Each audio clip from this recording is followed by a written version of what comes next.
Are we able to connect? Okay.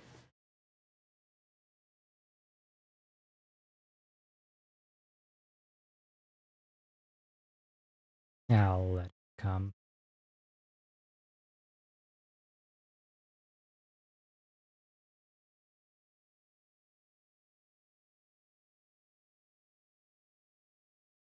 Hey. Hi.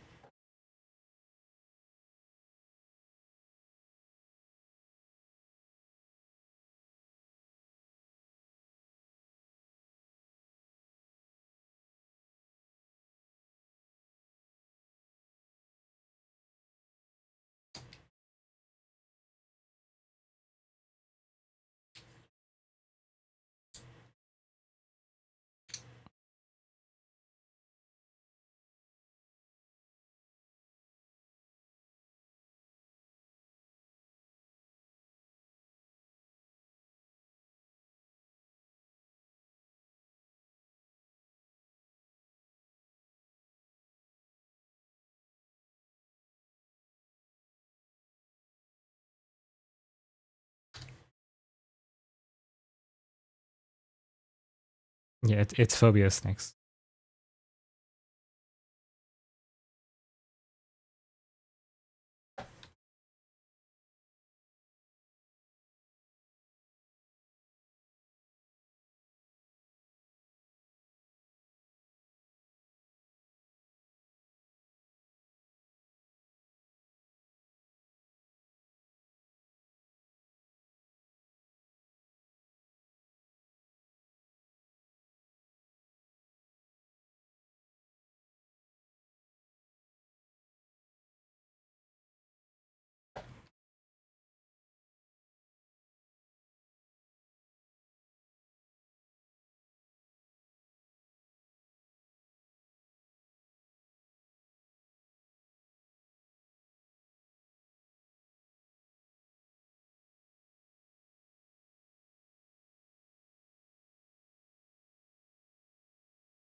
The description says, "You've probably heard that the country down under, aka The Australia, description is a land says, of "You've note." probably heard that the Well, country down it's under, kind of aka true, as Australia does have way more lethal animals than the average country does.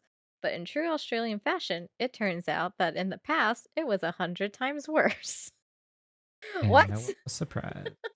Yeah, and no one was absolutely Okay. surprised. It was 1969, Mm-mm. and the guy took a picture as the helicopter was flying away. And this is a very famous picture. It's not good quality because it was Yeah. 1969, but apparently Holy these are poop. hills. This looks photoshopped. Well, no, Like, this is a real picture from the I 1970s. know, but, like, to imagine that a snake is that big, it seems photoshopped.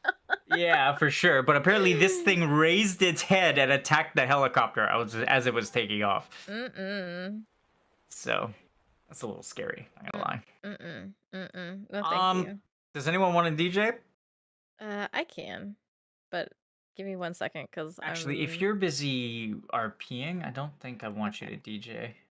Okay, no I'm worries. going to DJ myself, I think, because I don't have to worry about quite so many things. Okay, so the first one I sent you, Generation Y,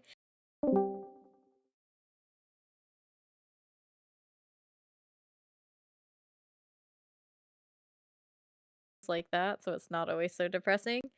But, True Crime Garage, I really like. I just don't know how you're gonna like one of the co-hosts, because sometimes he's not, like, bad or anything, but, like, the one Nick, like, is always focused on the storytelling and stuff like that, and he'll, like, if there's a thing about, like, a pedo or something, Ew. he'll talk about, like, I mean, if you're talking about, like, JonBenet Ramsey, right? Like, people think that it was, like, some other guy who did it and this and that. And so Mhm. then like the captain, which is like he'll make some kind of like snarky little comment like the old pervert roundup is what they need to do and then just so I don't know how you're gonna like the captain, but I do like these guys a lot. Like this is probably my favorite true crime one. Just just from the stuff he says. But yeah, those are the two that I listen to the most. I can give you another one if you're interested in Canadian true crime. Where is You're live. he? Doing it live. That's I can barely hear.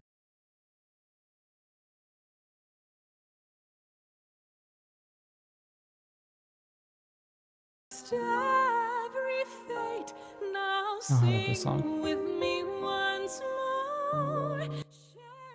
Okay, wow, that's a lot of podcasts. All right. At least I'll get to try a bunch. Now you guys can connect. Connecting.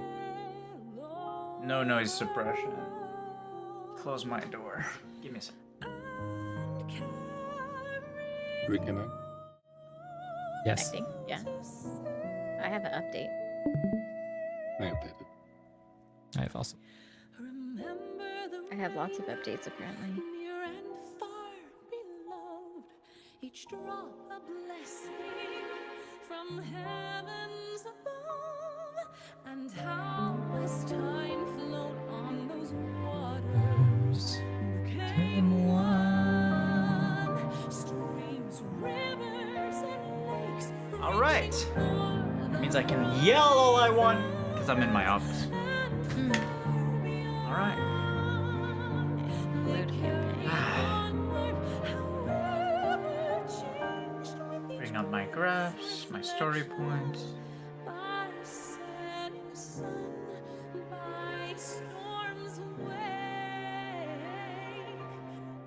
All right. So where are you going first?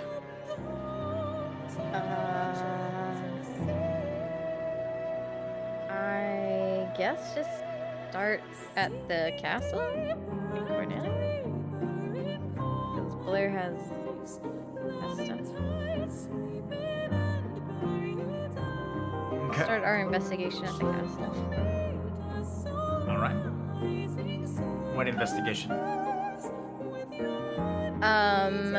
She wants to speak with Tsukiyomi. Okay. And Timeline also, wise, this is taking place after Melodies of Life and after of Dragons and Swans. okay. Mm-hmm. Did Logren come with us? Like, has he come back from? Yeah, The rift? Logren would have left the rift and kept his form due to the reparations that were done to him within the rift by Maduin. He is, as far as you can tell, you don't know what he is. You don't know if he has the Faith Circle and he's an Eidolon and he just kind of looks like Logren, or if Maduin literally just brought him back and he's no longer an Eidolon and he's Lunarian now. You don't know. If you want to figure it out, feel free to try and figure it out. But he would be at Castle Cornelia, probably hanging out in the gardens, just kind of observing the flowers, kind of like Spiritus was doing. The last time. Who was speaking to Spiritus the last time? Yes, Mesana. Okay. Would this have already happened of him asking Blair what he has missed and her trying to catch him up on everything? Or is he still Yeah. kind of in the dark? You guys would have done that a few days after. Okay. So he's not in the dark. You would have slowly just kind of gone to see him and spoken to him. Chances are you would have met him in the gardens. The gardens would be the place that reminds him most of Etro. Mm-hmm. So he would probably spend most of his time, especially in the more wild areas of the garden. In Castle Cornelia specifically, one of the gardens in the southeastern keep. The keep was never really fully repaired, and it leads down to a cliff line that oversees the Western Sea. Mm-hmm. So it's actually it's actually the open cliff line where you keep going to see Eldraskir or to train with Eldraskir Okay. on Blair. Mm-hmm. Chances are he would go there to be away from, even though there's not as much hustle and bustle inside the castle lately with the wars that are going on and the conflicts that are going on, there would still be a lot more people than he's used to. So chances are he would go to that cliff line, probably sit in the grass among wildflowers and just kind of look out at the sea and just quietly contemplate to himself. You, over the last few days, would have gone there maybe in between your briefings to speak with him and to tell him a bit about the world as it is, the politics, the major events that the Warriors of Light have been through, enough for him to vaguely recognize most references that you would make to him. To be honest, you can grant yourself 25 bonding with him, just because throughout this speaking to him, you would have forged a small connection, like a friendship with him. So if you want to see him, chances are he'd be in the fields on the cliff overlooking the Western Sea. I say Western Sea very vaguely because I do not have the map in front of me, but I'll give you the exact.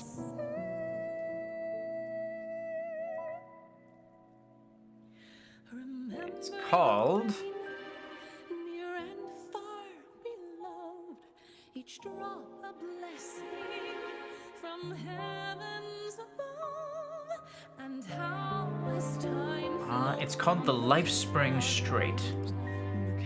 It's a sea in between New Landis, Arcadia, and Midgar that was once known for having a lot of conflict, considering the three nations were at war before. Obviously, since the Warriors of Light have had the Imperial War with Vayne Solidor, most of these conflicts between nations have settled.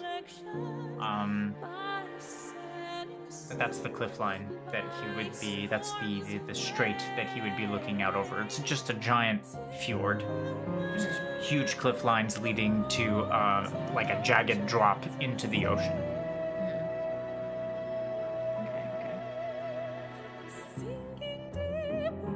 Yeah, so I guess we'll go over there. You want to go speak to him? Okay. Yeah. Alright. No one will stop you, obviously, as you make your way through the castle. You find the gardens with the opening in the wall, and you just make your way out to the cliff line. Sure enough, it takes you a few minutes, 10 minutes to get there, but sure enough, he's there, laying down. A massive greatsword just kind of on the ground at his side. Kind of like as if he just let it drop there and has forgotten it, and he's just kind of laying down, staring up at the clouds, humming to himself. Blair's going to kind of be cheeky, since she's on the Dragoon, so she'll see him, and she'll jump high into the sky, and then just come down next to him, so all he sees is this dot forming. And then as she lands, she'll just kind of sit on her butt and then lay down on the ground and look up at the sky with him. As you land, he doesn't really react. He's not cool about it, but he'll just kind of, his eyes will widen for a second, but he won't move. And as you land, he'll just kind of shake his head.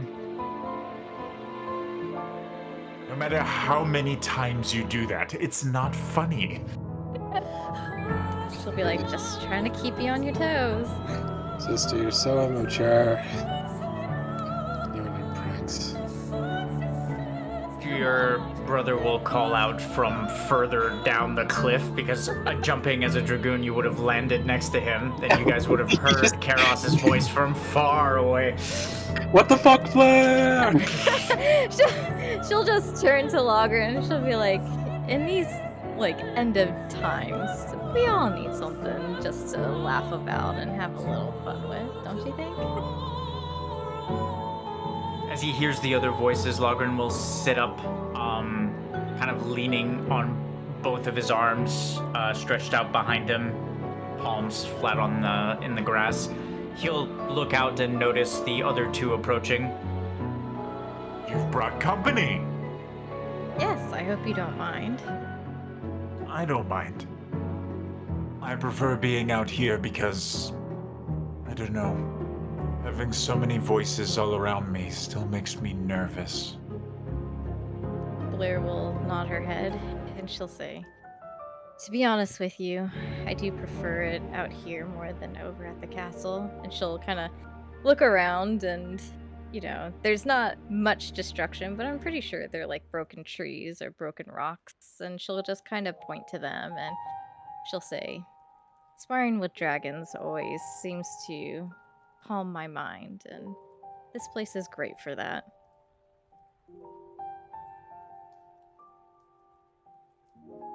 That explains the scorch marks I see on the cliff line.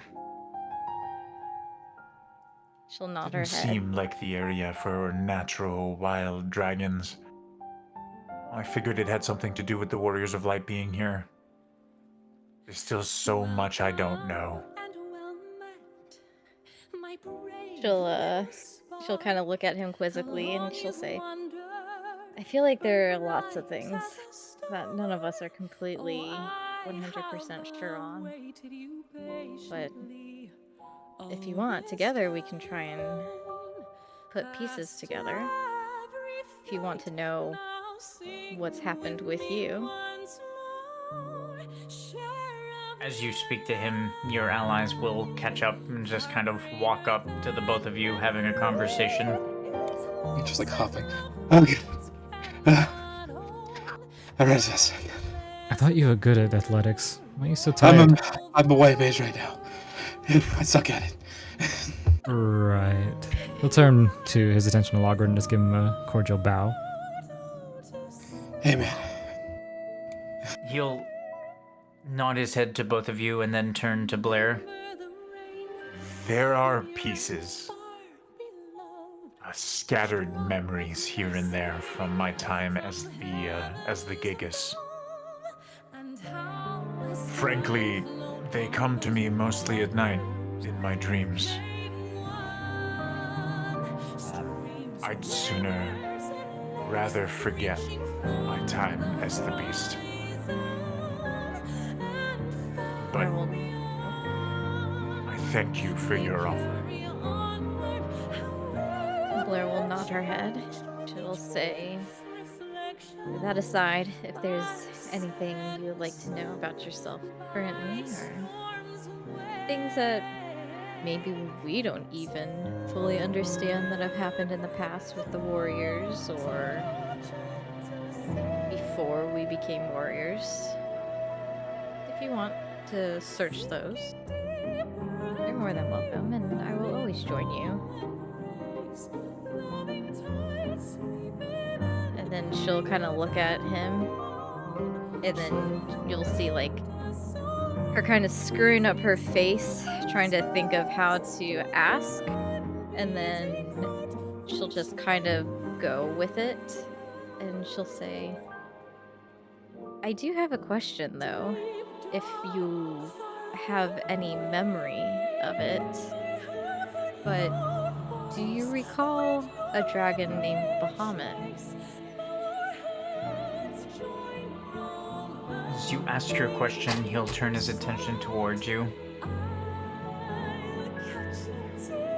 Who among us hasn't heard of Bahamut? Yes, I know the name.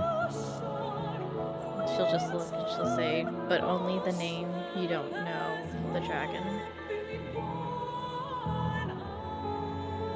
My brother had fleeting interactions with Bahamut.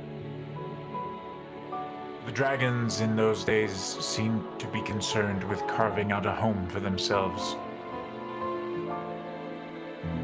Midgard Sormir had struck up a bargain with my brother, and we were told to leave them alone. It was not much reason for us to interact with Bahamut or the others. Blair will nod her head and she'll say, huh. I was just wondering. I had questions about his time before the warriors came, and I thought, seeing as perhaps you're one of the oldest people that we know, perhaps you had encountered him. There is one you could ask. Spent most of his time with the dragons. Blair will look at Logren, encouraging him to go on. I believe you know him now as Yojimbo.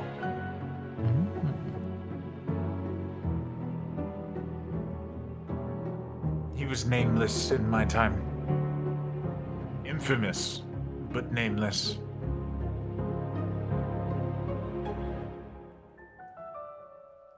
I admired his strength. He was among a handful of people who ever turned my brother away and lived to tell the tale.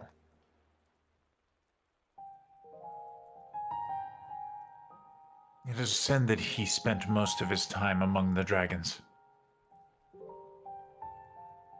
I know not why. Perhaps you could ask, if he remembers it all, that is.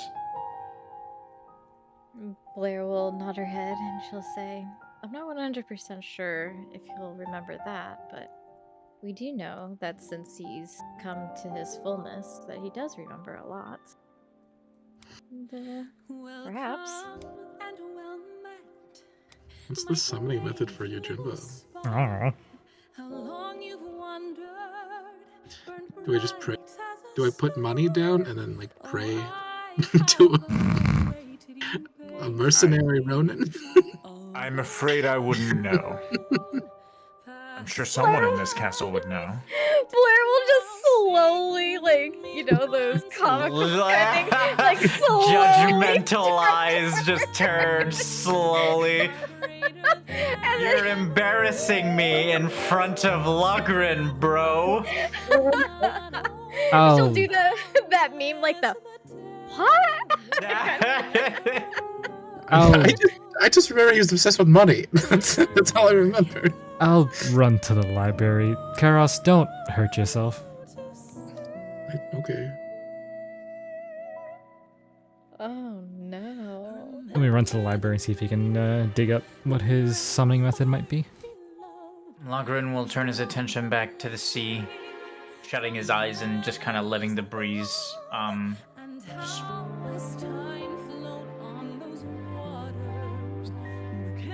lightly touch his face. You can tell that Logren's not used to being sentient, to having this much peace. And it seems like he just kind of wants to sit by himself, you know, and just kind of relax.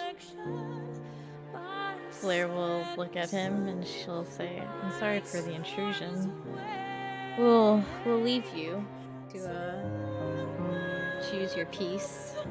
Make sure that Lumi doesn't run into any of the big nasties out here between here and the castle. And then she'll kind of like look at Logren a little bit longer and she'll say, no, if you don't mind the rumblings, I can help you build like a little cottage out here. So you have some place that is sheltered if you want. He'll open his eyes as you mention that and smile at you. I think that would be nice. Blair will nod her head. She'll say, all right then. Next time I come out here, we will build you a house. We'll take down some of those trees and build it. And then she'll kind of like, her mouth will kind of cork up. And she'll say, also, with my brother not being here. And then she'll kind of look at Karos. And then she'll look back to Logren and she'll say, my dragon brother not being here, fighting. does sometimes get lonely, so if you would like to spar against one who can jump, just reach out. He'll nod to you, just kind of chuckling to himself as he looks back over the water. And very quietly, you'll hear him just kind of whisper to himself, as much for himself as for you. I think I've done enough sparring for one lifetime. Flair will nod. She'll say, "We'll leave you to your relaxation." And she'll look at Karos, who's now a white mage. I mean, he's still kind of hefty, right? Yeah. And he's still kind of hefty, but she have 56 strength, so could she just pick him up? I mean, it ain't gonna be like a light pickup, but could she just like grab him and If you pick him are, roll up? athletics. she gonna look at him and she's gonna be like, Just "Are like, you ready?" What are you? What? She'll just look at him and she'll say, "Ready?" And What? she'll say, "Set." Fuck me. Go. She'll pick him up and then just like run off with physique. him. Yeah. Jesus. All right. So she'll put an arm around you, around your shoulders, and then you'll just kind of grab on to her waist as she just runs to the ocean line and jumps, carrying you with her. Just a Princess Carrie. And then Don't drop you me. guys will just soar through the air and land back in the castle gardens. As you land, Lumi will just kind of be making his way up one of the spiral staircases. And as you land, I'm sure, even if you're not flowing or flying through the air anymore, Karos will continue yelling for a few seconds before he recomposes himself and just kind of sits up like, oh, we're Oh, here. never mind. But I can't even take hold of it. Yes. Wait. Lumi will tap his link pearl, hearing Karos screaming, "Are you guys okay?" Oh, we're fine. Why would any be wrong? No, it's fine. I could have sworn I heard a whelpling yelling for his life. Someone passed by real quick. Flair It will doesn't just take long for you to walk to the library, Lumi. Mhm. If you wish to roll a research roll or a history check, one of the two, you can look for anything in the library that might mention. What were you looking for again? Yojimbo's summoning condition. That's something we should know with how long Karnan's been, Karnan's had him.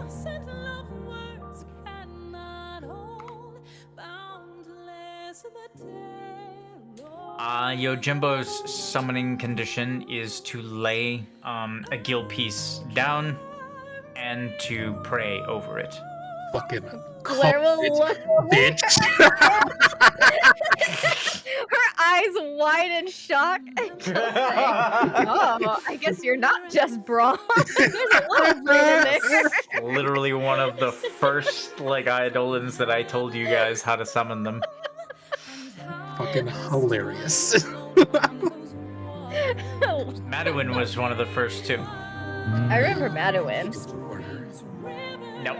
Find an empty room. Empty room. An empty room. Yeah, exactly.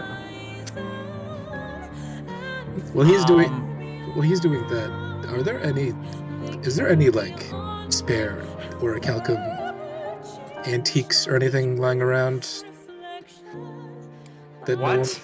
Are you just gonna break the castle that we're guests at and just I need material. I need materials. I mean, go ahead if you want to rummage around the castle like a common thief looking for stuff. Go ahead. Yeah, I'm gonna. Blair Roll will just investigation. grab him and just be like, "Why don't you just ask?" Okay, I'll go find someone.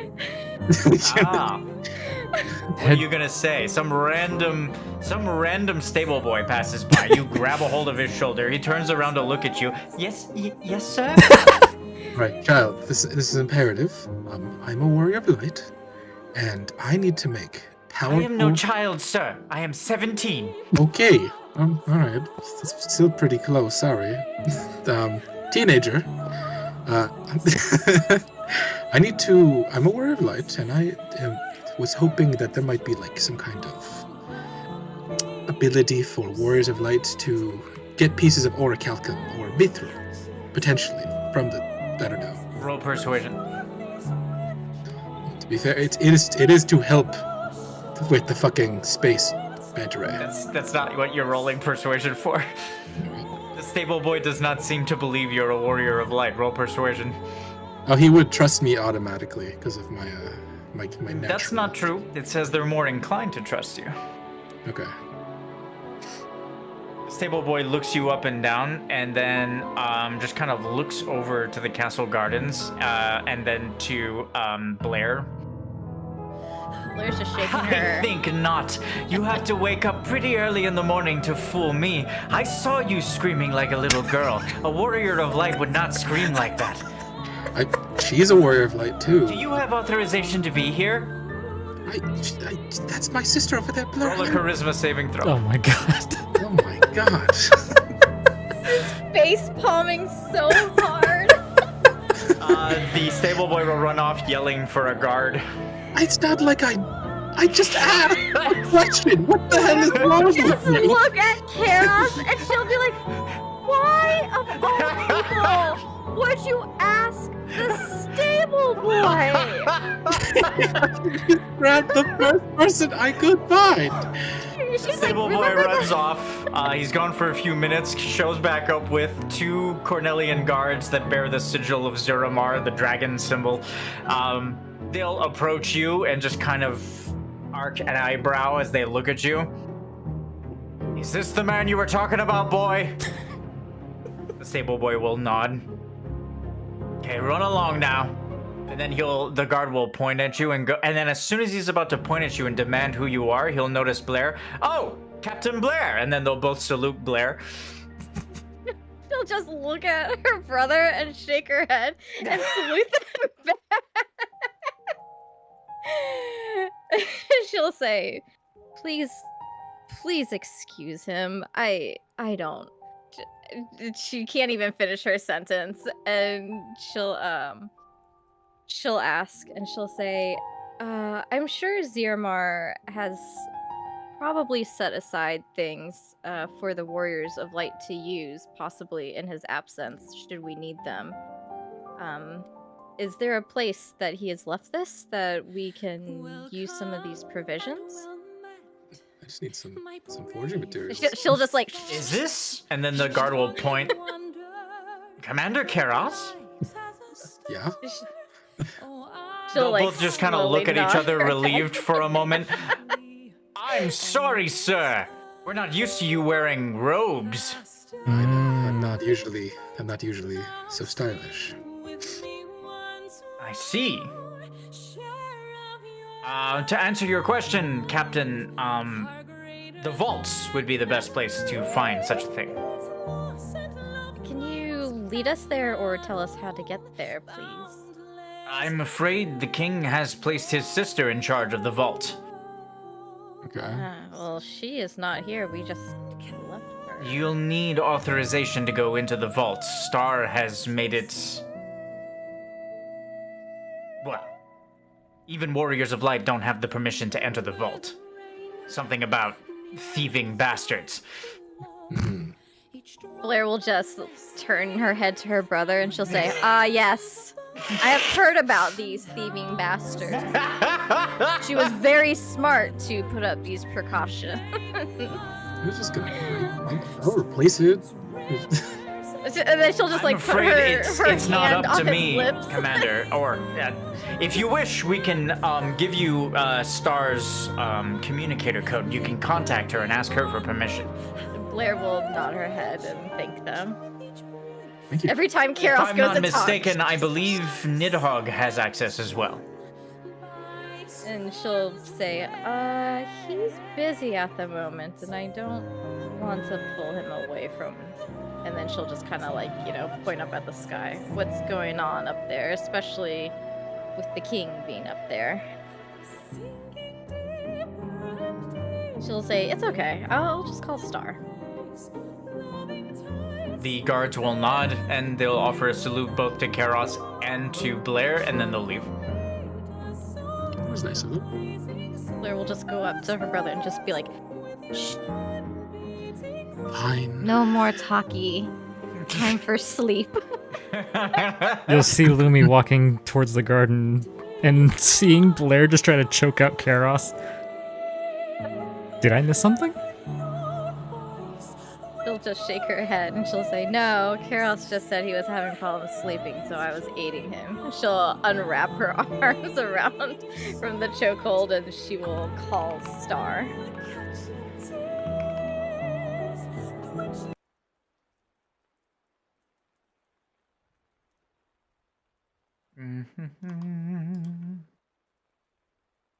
Let's get something more. Well, whenever you're ready. Apparently your brother was right. Fucking called it. Boom. A broken clock is right twice a day, Karos. I'll take it. If I'm right, that's a win for me. She'll just shake her head thinking about the stable boy. You're gonna contact Star? Yes. The communicator will ring a few times and then we'll click off. She's still in the rift, and then Blair will like just call again. As you call again, it'll ring a few times and it'll click off. Maybe she joined the fight. For a chance she has. Well, there's someone that we can talk to and ask, so we know definitively what's going on with her. And Blair will look up at the sky. And can you tell us what kind of time it is? Like Evening. Morning, noon, evening? Yeah. And she'll say, Sun is setting, or at least it will begin to set soon. it won't take long for us to make contact with the other. Well, I mean, She'll just, yeah, and then she'll look at Lumi and she'll say, in the meantime, let's contact Yojimbo. Lumi takes out a gill and flicks it onto the floor and kneels over it and whispers Yojimbo's name.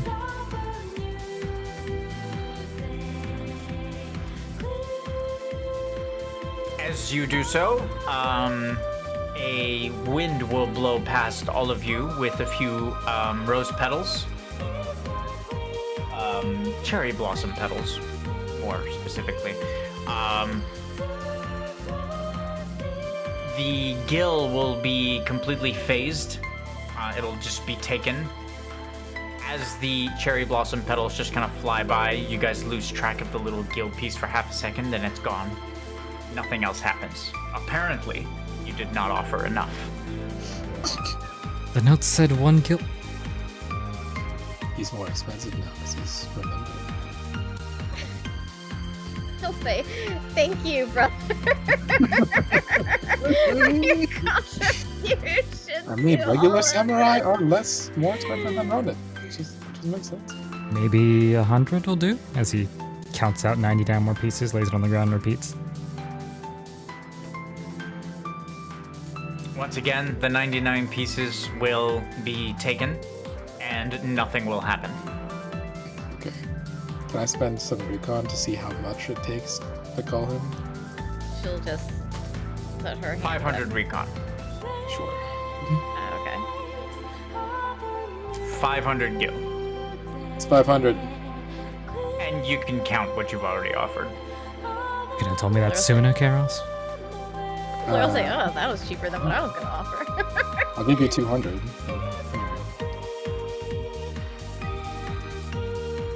Alright. Let's change the song. That's supposed to be plus.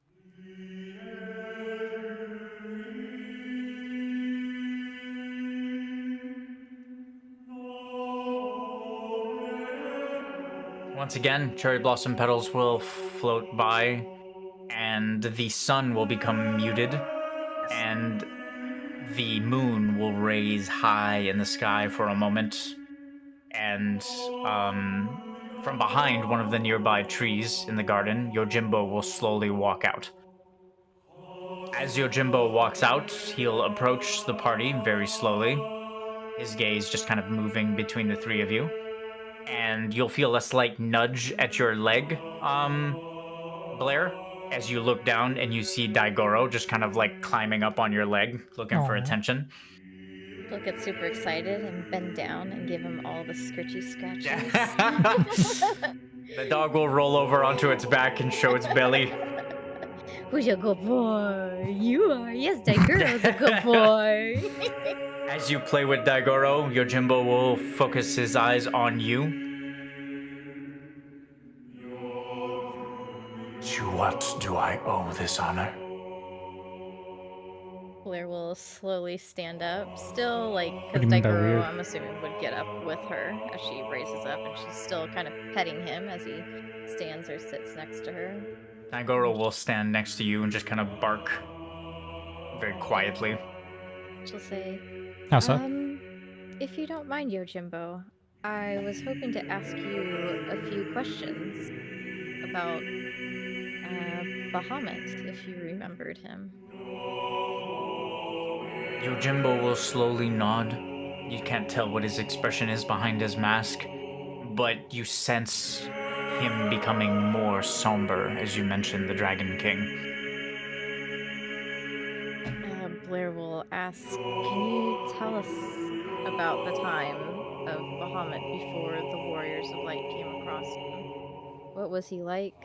Who did he befriend? We know about some of his interactions with the Dragon Council, but we never really knew Bahamut as himself.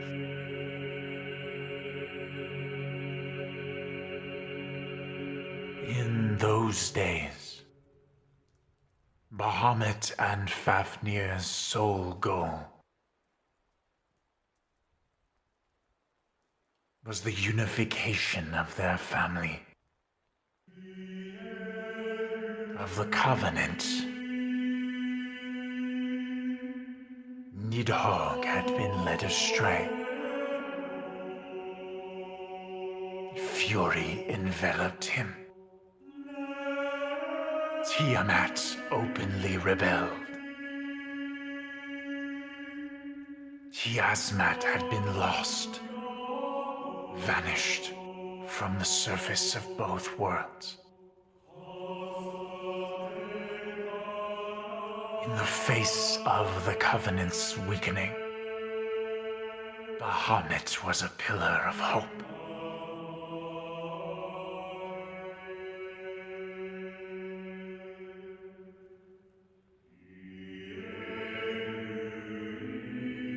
Blair will nod. And she'll say, yeah. We know all about the family strife.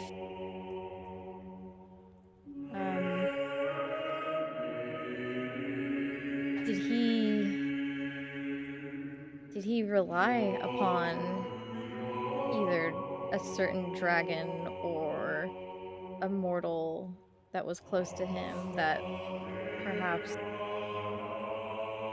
gave him hope of what he desired most? Yojimbo will nod very slowly.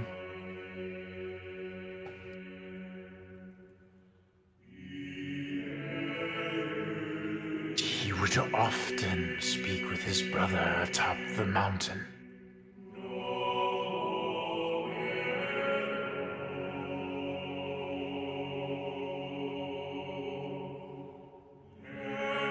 Blair will just look at him, his brother atop the mountain. Nidhogg. Yeah. He would often visit us in Mariko. He had developed a friendship with Etro.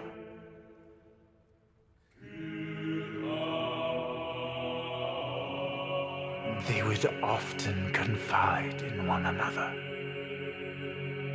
as I confided in her.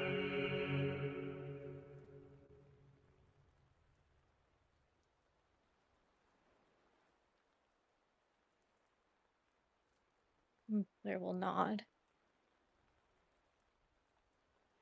And she'll ask,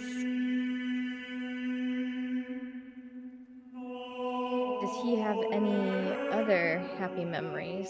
I know that his life, from what I've read and heard within the Warriors of Life, his Warriors of Light, his life has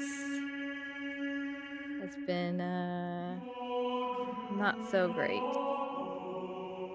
There are times where he has like little spells of everything going well and happiness, but it seems most of his life has been turbulent.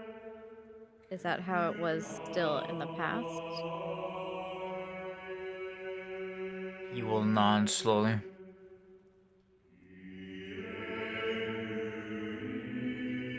Such is the destiny of a king so far from home.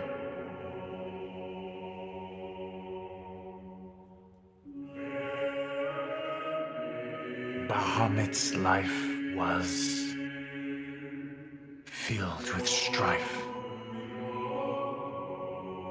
a longing to unite a family that despised one another.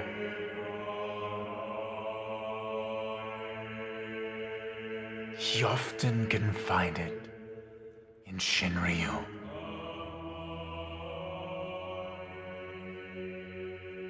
looking to him for guidance.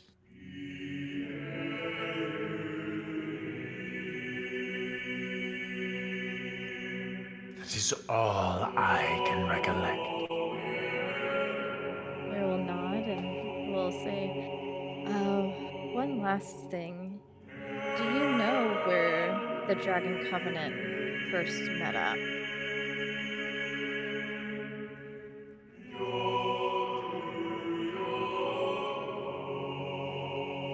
The covenant was made of wayward dragon souls.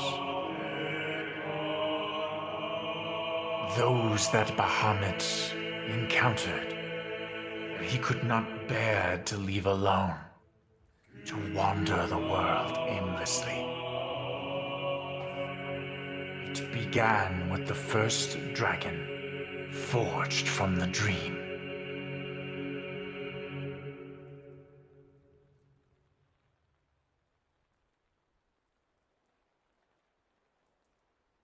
Blair will look quizzically at him and she'll say, who was the first dragon forged from the dream?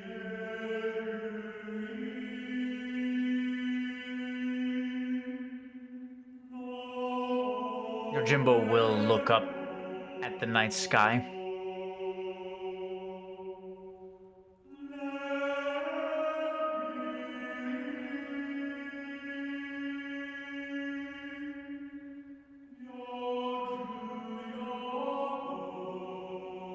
The first one who was consumed by shadow and emerged in the Black Grotto, Tiamat.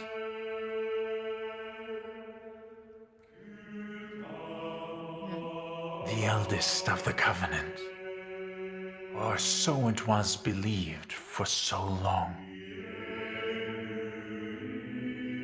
Bahamut could not remember a time without his sister. And so the myth grew, with many of us not knowing which of them came first.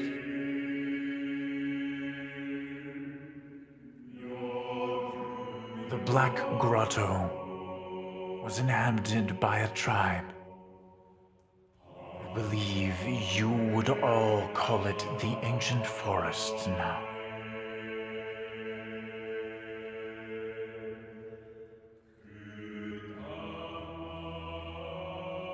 Blair will nod. And she'll ask, and she'll say, we know that the sister is one of illusions. Could she not have tricked Bahamut into giving him false memories? Yojimbo will nod.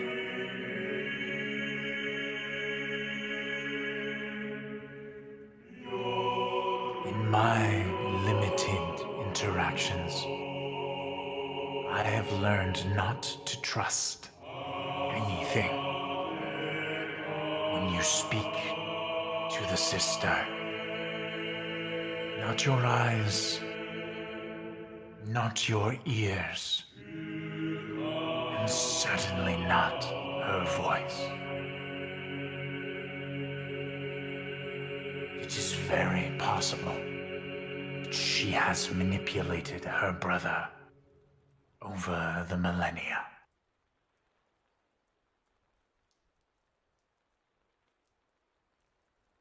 Blair will ask him a question that may or may not be out of left field, but she'll say, in regards to the sister, as you've said, you've come to learn to not trust anything you see or hear when you speak with her.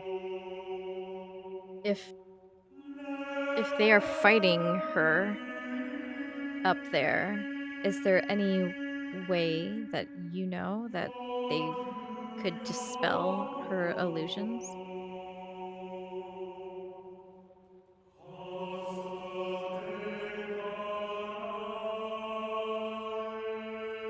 Yojimbo will turn his gaze upward as if to look for the battle taking place in the skies. Obviously, it's too far up for any of you to see it.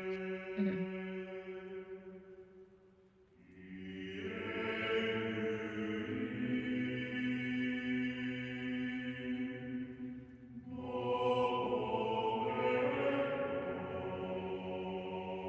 For those who deceive us, it is important that they keep their deception hidden from our view.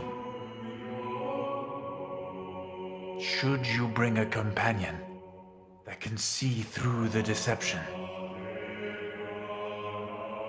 the illusions will fall as she struggles to remove that companion from the equation, from the battlefield.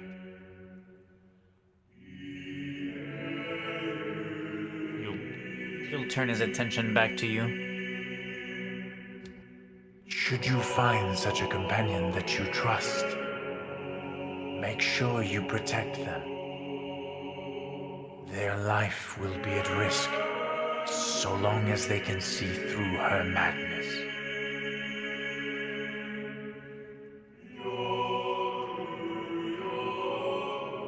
If you require aid, Yojimbo will flourish, showing the hilt of his blade. I offer my services. I will protect whomsoever you choose to reveal her deceptions. I'll pull out Ragtime's materia. That might work.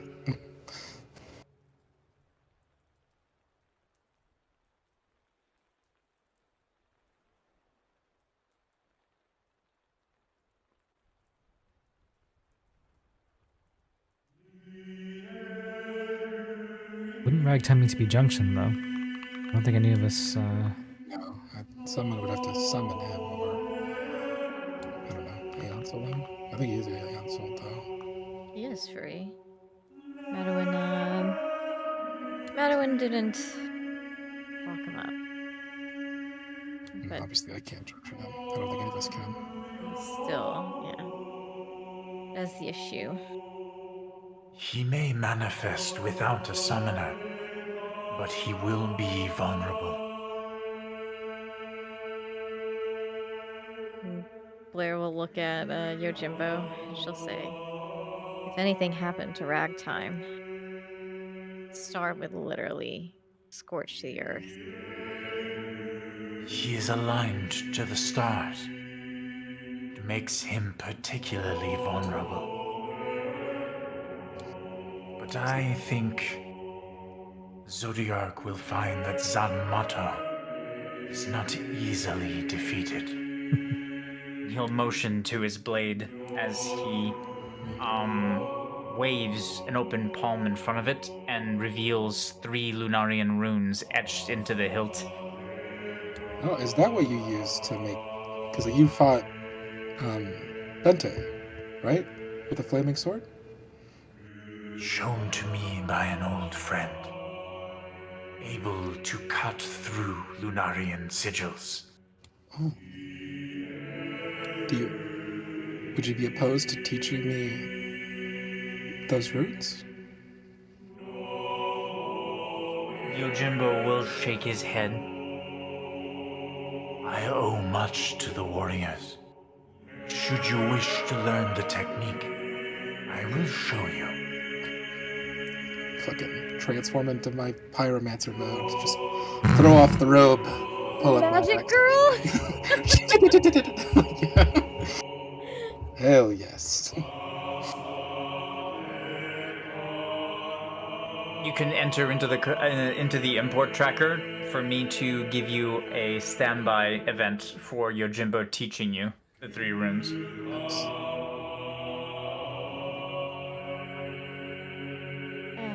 Blair will. As I said, my services are yours, free of charge, Blair Highwind. Blair will thank Yojimbo, and she will say, "We will keep that in mind. I feel that there are many plans and ideas we must talk through and come up with the best solution." And she'll give Daiguro another little pat, and she'll be like, and she'll say, "But I do appreciate your service, and I may take you up on it." And then she'll look at the other 2, and she'll say, "Those are all the questions I could think of for your Jimbo, if you guys have any." I am not currently junctioned. Should you wish to empower my techniques, you may give this to someone who can sustain me. And he'll flourish from out of his robe a pink summon materia, the same color as the lotus blossoms. And he'll offer it to you. Blair will hold out her hand. She'll say, "Oh, so many summon materias, so little warrior." Should you choose not to use it, or to grant it to a warrior of light that can sustain my form, I ask only that you shatter it. Blair will nod. If that is all, warriors, I would return to my meditation. Blair will thank him and give Daiguro one last little pat and let him be on his way. Daigoro will bark excitedly and spin around in a circle before returning to Yojimbo's side. Yojimbo will bow respectfully to all of you, and then he'll walk back behind the tree and vanish. Enough time has passed that the moon, the likeness of the moon that was summoned when Yojimbo appeared, will remain, if a little lower in the sky. It is now the evening. Still not quite midnight yet, though, is it? No. I did want to talk to Balthier and his hostage, which might be helpful. After the conclusion of Melody's, Balthier sent you coordinates just outside Cornelian airspace where you could meet him if you wish to discuss anything concerning the Protesta Stone, because you don't have the Protesta Stone at the moment. Balthier has it. He refuses to fly into Cornelian airspace, Arcadian airspace, Midgaran airspace, Spearin airspace, Gestalian airspace, Where does he go? or Gaian airspace. Lindblom, right? That's the only one that you didn't mention. Yes, but he's just outside the Cornelian airspace on the Yeah. southern tip. So if you want to go meet him, you can. Yeah. Okay. Blair will say, "Let's go," and she'll look at her brother and she'll be like, "Do you want to lift, or are you now in a mode where you're able to like run and do physical stuff?" Would it be possible to repair Apollo's chariot? Feels like another standby event. It's a standby event. It'd take a long time. Fuck me. Okay. Yeah, let's go. He's not gonna scream this time. He's just gonna jump on your back. Oh, but you're not a pyromancer, or you're still a white mage? Like, what's going on? Well, I'm a pyro. I just can't jump as far as you.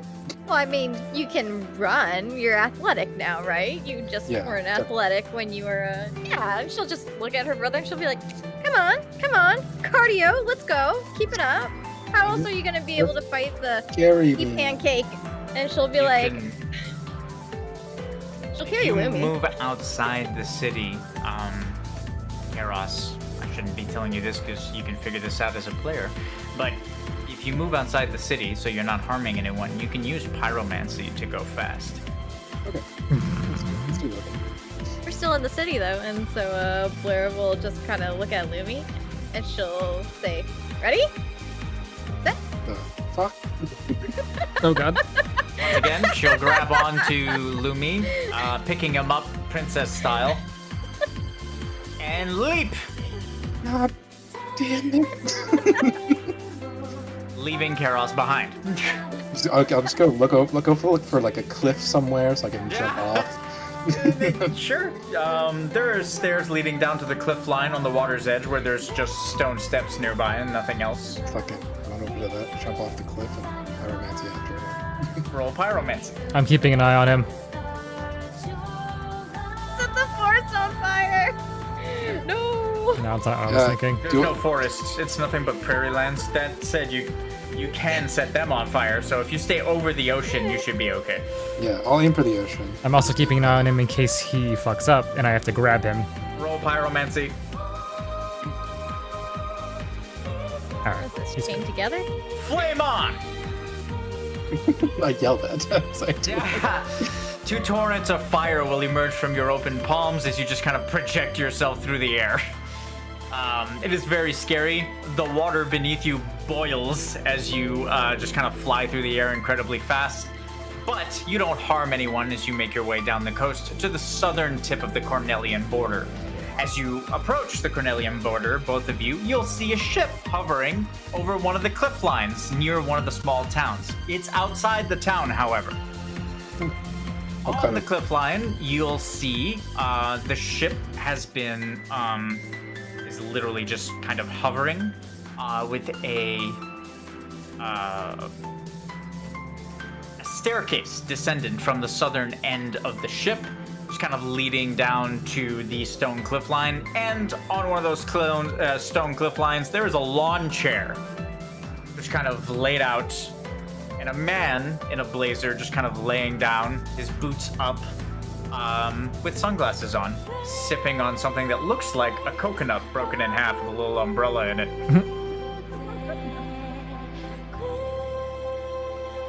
As you approach and land, he doesn't move. He just kind of continues to enjoy his drink. As you approach the ship, you'll hear no voices, but clanging sounds coming from inside the ship. Blair will kind of look quizzically at the ship, and then look back at Sir Fancy Face. And as she approaches, she'll say, "Ah, so has the hostage now become an employee?" As you approach him, he'll take off the glasses and stand up slowly, placing his drink on a nearby little table that's been like a fold-out table that he placed near the lawn chair. And he'll look at you and smile. Hostage? I'm sure I don't know what you're talking about. Stowaway? I like to think of him as a protesting guest. Ah. Has the As guest he now speaks to become you, the employee? A man will step out from the straw, very slowly, just kind of walking out. The man is completely clad head to toe in armor.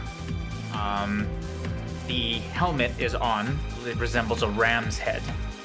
As he approaches all of you, he'll He'll have one of his hands resting on the Highway Star, which is his famous weapon.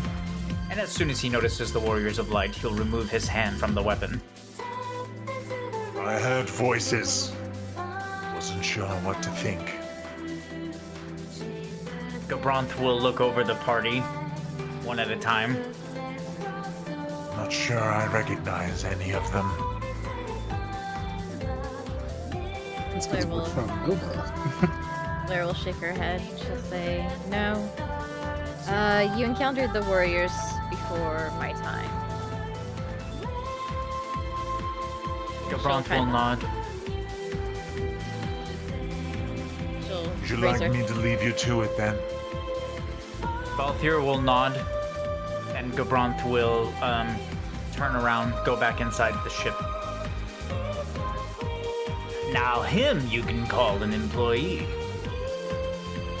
Blair will just shake her head and she'll just say, you do know that we brought him back to help you. not Did you not bring to him be back as a employed. slave? No. Then he's my employee. We have yet to discuss his salary, however, but I'm pretty sure we'll get to it at some point. I'm not too keen on speaking about it. He'll turn around, rummage around in one of the packs that's near the lawn chair, and he'll produce a glowing scale, emerald in color, and just kind of hold it in his hand and smile. I She'll suppose just- you're here for this. She'll say, yes. Did you have much trouble obtaining it? Not quite, not personally myself. I do regret the lives that were lost, however. But I tend to blame the Warriors of Light for that. You should not be sending allies that are not equipped to deal with the enemy. I will Blair bear will- responsibility, however. I thought that they were competent enough to survive. I was sorely mistaken, and I wish I had stayed to aid them. Blair I will, don't think I know. instead of being jokey, because that's what she was trying to do, like just teasing him with his little fight, but she'll kind of go solemn, and she'll say, no, none of us had the foresight to even think that Yo would have been sired, and that was on us.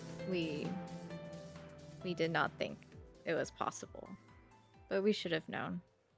That, as you said, is most definitely on us. I will share some of the blame. Not too keen on blaming anyone for something that Zodiac did, especially not nowadays. But I digress. I suppose you'll be wanting to make a deal for this then. Yes. We would. Good. I was obtaining it for the express purpose of trading it with the Warriors of Light, believe it or not. But as all things, it won't come free. Blair will nod her head. Say, yes, I figured. And she'll kind of look at him, and she'll say, so what is it exactly that you want? Because I'm pretty sure Gil is not it. Do you have the guild to pay for it? How much would a one-of-a-kind dragon scale that has never been seen anywhere else in the universe or the cosmos, and I'm pretty sure can never be replicated again, worth to you? Priceless. Blair will say, I'd say 1 billion gil. I mean, you can ask for it. I don't think we can. I doubt even Rin has 1 billion gil. If you can't make the payment, then I'm afraid I'll need the other thing. He'll draw the Betelgeuse, and he'll cock it, and then he'll turn it to you, revealing an empty socket in it. There is something in particular that I want, that I once had. No. Now, by any means, it does not have to be the fire crystal if you do not want to trade the fire crystal. But I believe I have shown my worthiness in keeping the Fabula Nova crystals safe, considering the Nova crystal has never been stolen from me, and And it's been stolen from you lot multiple times. The only exception being when you use that thievery magic, which I believe is not fair. But I digress. I want a Fabula Nova crystal, preferably the crystal of the sky, if that exists. I do believe the wind crystal is a thing. But I'll take any of them, to be honest. I'm not picky. He'll smile at you, knowing, it's like you'll see an expression on his face as he kind of arranges his vests and his cufflinks, knowing that he's asking a lot. I think we need fire and light, Blair. But, Blair will just What a surprise! The pyromancer is claiming that you need the fire crystal. I am shocked and appalled. no, just it's go Zodiac's over. antithesis. We need it to fucking break his tree. Blair will go over to. Balthier will arch an eyebrow as Karos mentions that. What are you talking about? That's actually a decent segue into something else we need to discuss with you. We need an ace pilot and a very fast ship for the coming encounter.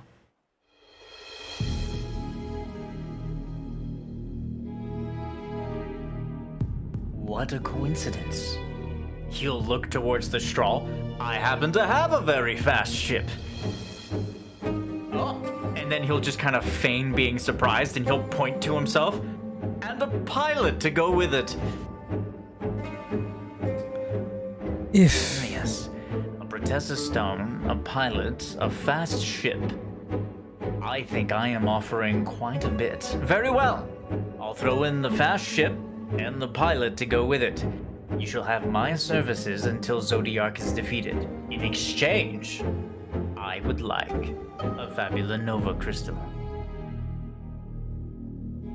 And if I throw in my services as such, then I would like to sweeten my half of the deal and say that I get either fire or wind. Let me look to the two of them. Blair will just walk past Balthier to his chair, and she'll just sit down on it and relax, grab the coconut. He'll just kind of, he'll look at you with a quizzical expression, but he'll nod. And she'll say, well, fellas, I guess just get comfortable for the end of the world. And she'll just kind of kick her feet up, and then she'll kind of look at Balthier and she'll say, because you know, that's what's happening, right? He'll observe you and just kind of smile to himself. You're right. It is the end of the world. Like it was last time, and the time before that, and the time before that. And one thing that I am certain that I have always done is aid the Warriors of Light. Blair will nod and she'll say, but to be fair, aren't we kind of tired of it?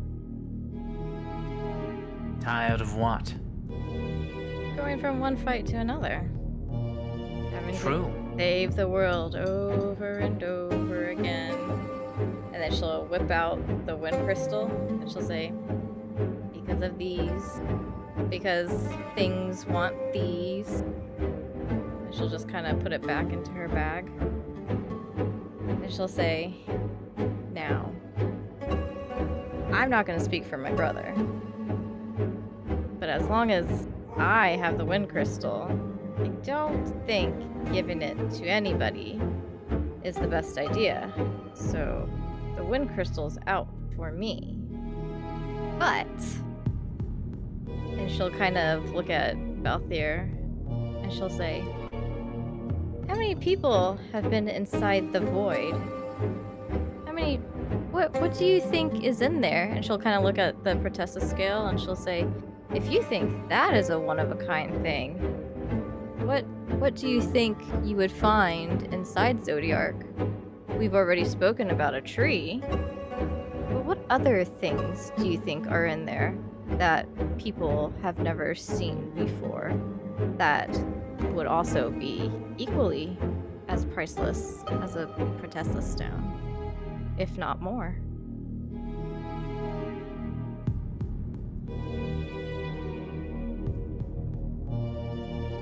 Balthier will take the Protessa stone into his hand and smile. Roll persuasion. Do I get advantage? Nope.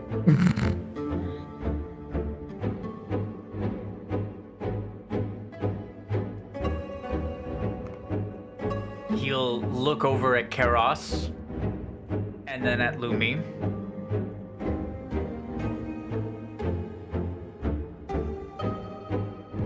I swear, I don't think you realize who you're talking to, but I will forgive you your ignorance. After all, we have not done business in the past.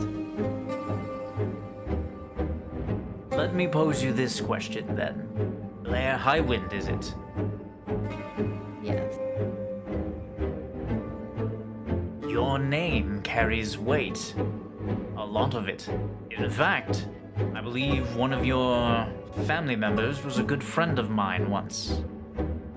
A friend that I lost because of the Warriors of Light.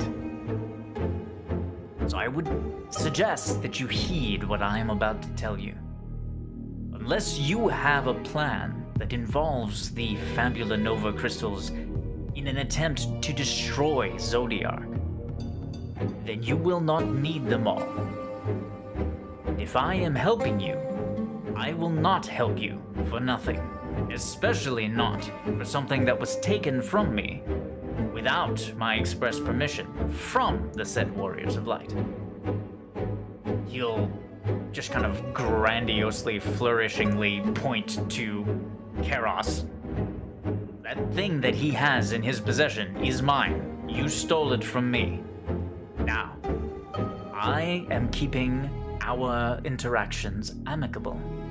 I am simply requesting that I be given fair compensation in exchange for something that was already mine, and I am willing to risk my life and my ship to do that, to further whatever goal you have, should you wish to use whatever crystal you offer me in your sorted Warrior of Light plan to save the world. I will gladly participate, as I have offered. But I am not going to keep giving the Warriors of Light free passes simply because they tell me the world is ending. I have news for you. The world has been ending. It has ended. It has restarted.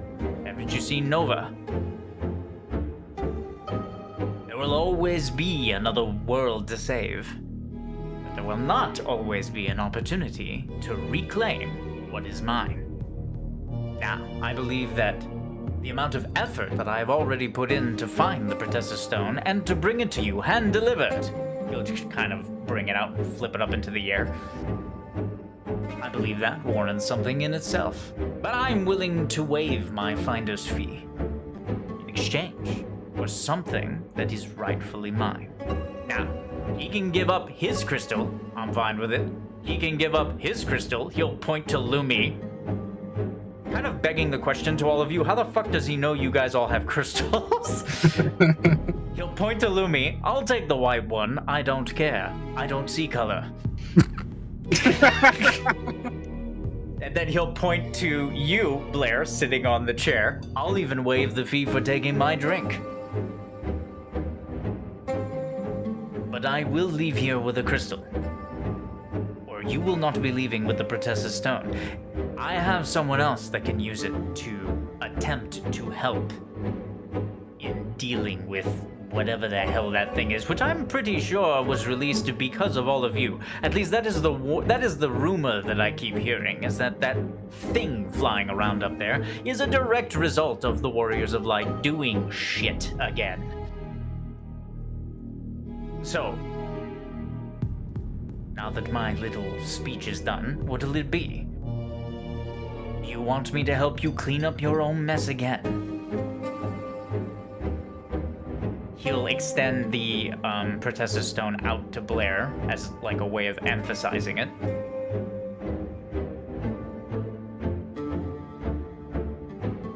Will you Blair pay will- your dues?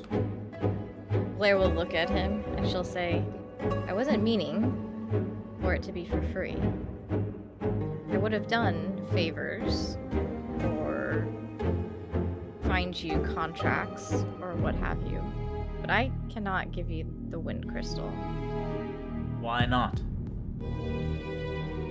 She'll look and she'll say, because should we need it in the upcoming fight, Then to I will be gather there. Power. And she'll kind of look at him and she'll be like, "You were hurt. Like, I would not ask you to be out fighting." You do not among need the to ask me. dragons. I offer it gladly. I am a hero. I am a leading man, after all. Inside the sea pancake, there is no way you I've can been in be- worse. I've been on the same team as the Warriors of Light as they fumbled around nearly killing me for the last 10, 20 years. Being inside a giant flying space monster is not going to rank very high on my list. And she'll nod and she'll say, "But that is the rub of it. I will not be in the sea pancake. I will be outside. Then, technically, Not be two places at once." where he'll turn his attention to Karos and to Lumi, where do you plan on needing the crystals? We need fire and light inside him. Fire and light inside. Does your plan involve needing the wind crystal inside or outside? Not this plan. Plan, No. we'll call it D, is to utilize the crystals. Utilize the crystals how? That is extremely vague, and I'll tell you, when the Warriors of Light spew their nonsense and it's vague, run in the other direction. Karos? Jekyll had some idea that individuals who had eidolons that were connected to specific elements that were powerful enough could draw upon the crystals in a way to defend the planet, as long as that purpose was what it was for. Though I don't think we have enough to even formulate the plan. You need what, 4? At least 4, yeah. And this plan that was devised, and by the way, I'm aware of who Jekyll is. Well aware of who Jekyll is. I believe I know Jekyll more than any of you. And a plan that is derived explicitly from Jekyll is one that gives me pause. That said, That's why it's what are the parameters of this plan? What do you need to do with the crystals? Well, so what do you need the crystal for, Blair? Is it just to fight with the dragons? Is that what you're concerned about? Yes. I'm being But- ignored. What is the ultimate plan?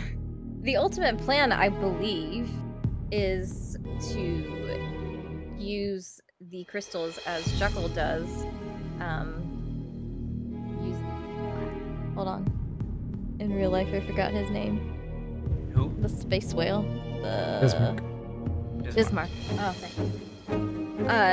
So the plan is, I believe, to use our eidolons that are aligned with the crystals, as Jekyll does with Bismarck in the water, and pump the power of the crystals into the sea pancake. As you explain it to him, Balthier will begin to nod and he'll just kind of like move his hand in a motion like he understands. I see. So you're aligning your discipline and the eidolon that you have junctioned to the particular crystal so you can channel its power without being obliterated. Mhm. Yes. And you have an eidolon aligned to the wind, then. He'll point to Blair. No. Nope. I have it to the darkness, but He'll- I don't think the He'll dark give you a one- coy smile. Is that so? So that means you cannot use your crystal in your plan, considering... Very well. Are you willing to swap eidolons to a wind eidolon? No, but we have others in our group. He'll smile. and just kind of show you his forearm, as in he has no Junction Eidolon. I can tell you for a fact that I can get a Wind Eidolon within the next few days.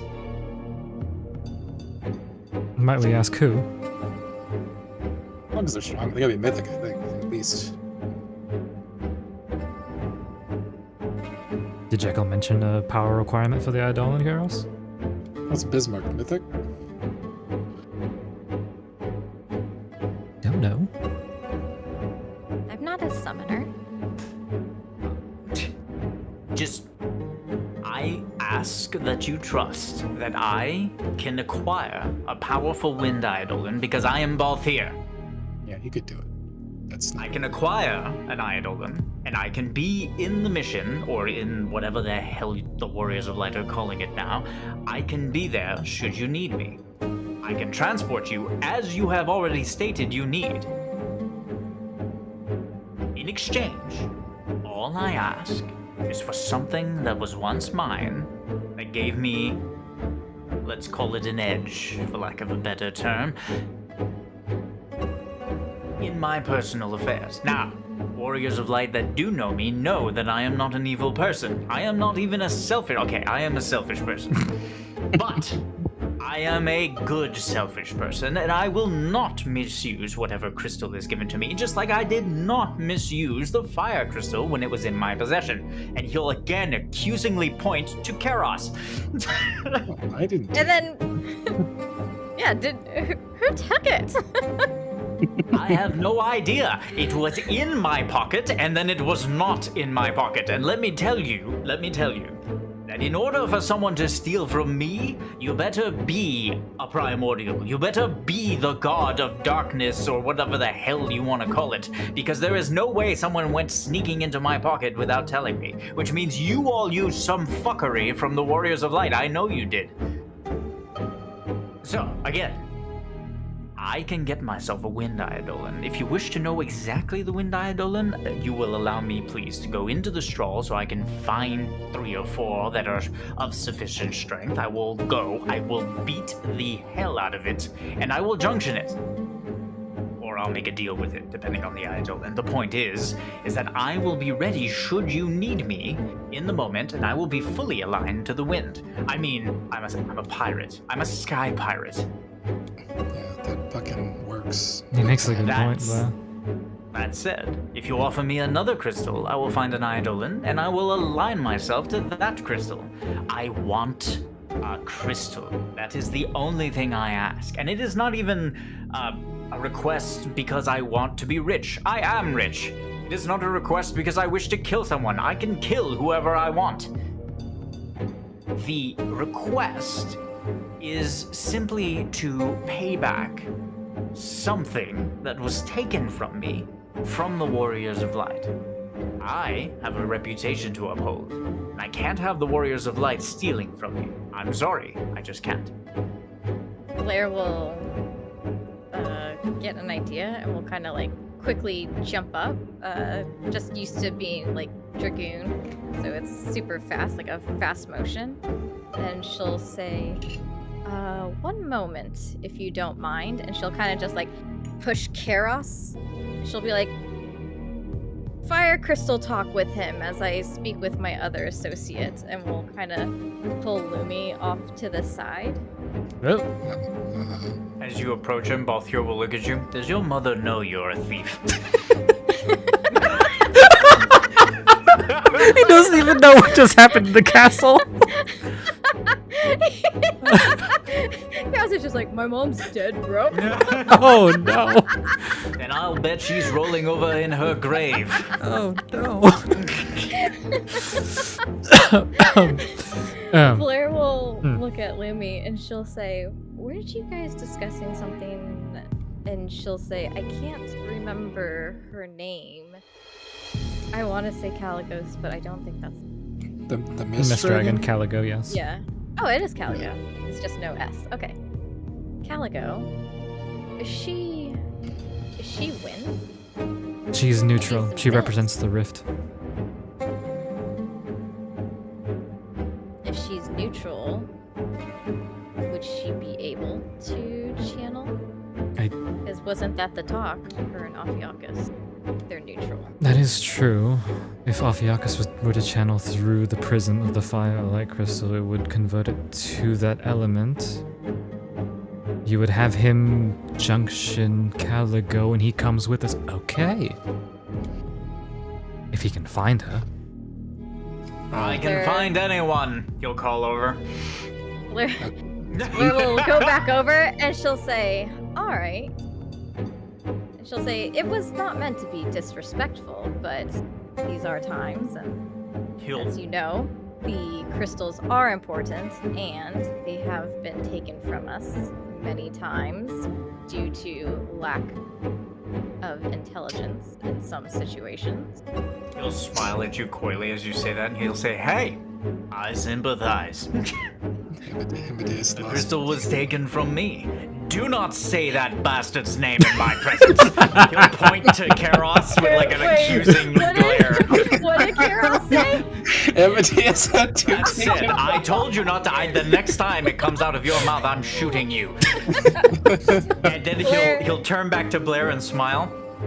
I do not feeling disrespected.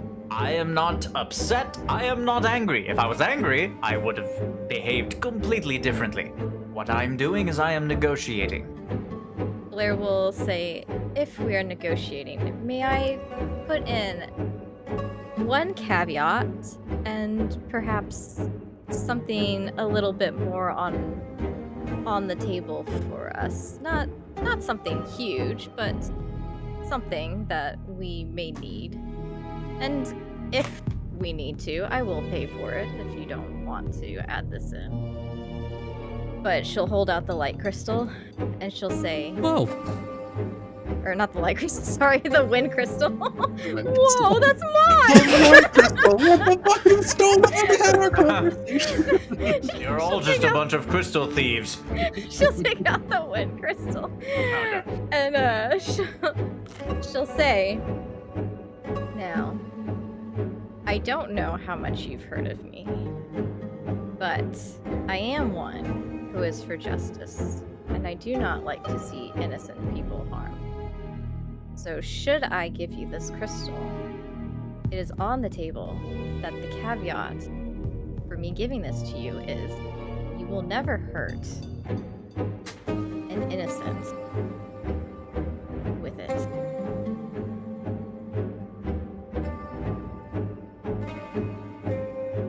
He'll smile for a minute. Divine innocent.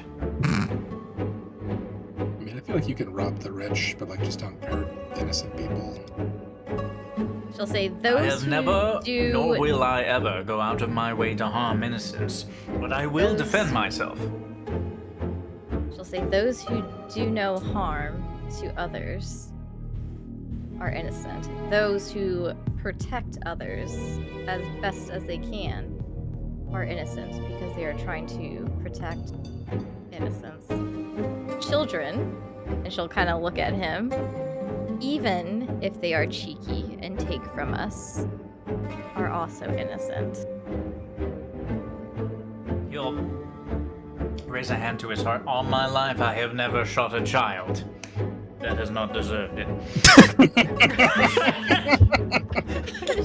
She'll say, I reiterate, children are innocent.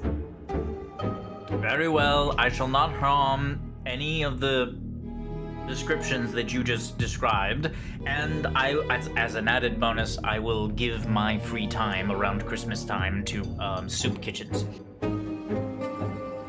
Blair will or I'll hire someone to do it. Blair will hold out her hand, and she said, "Are you willing to make an oath on that?" I've never seen a dragon's oath in real life. He'll look at you. I tell you what.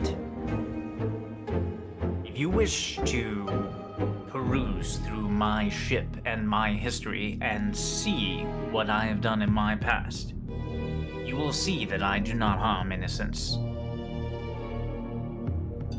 Should I ever do something that you believe is unacceptable, I offer you to bring it to my attention. And if I break your trust in some way, then I vow that I will take your dragon's oath. But I do not believe that my past actions warrant such a drastic deal. Blair will look at the other two to see if they know his history. She does not. Fair enough. I feel like looking back into the past would be like, yeah, I'm pretty sure we can trust him. He's helped a lot of people. Per the records, Balthier has been an incredible asset to the Warriors of Light. He's never Asset is a word. He's never hurt innocent either. There's literally nothing. Blair will nod her head. And she'll say, okay then. She'll say, for the next thing, speaking of thieves, and she'll once again look at Keros, just like Balthier's been looking at him. And she'll say, my brother is in need of orichalcum, or...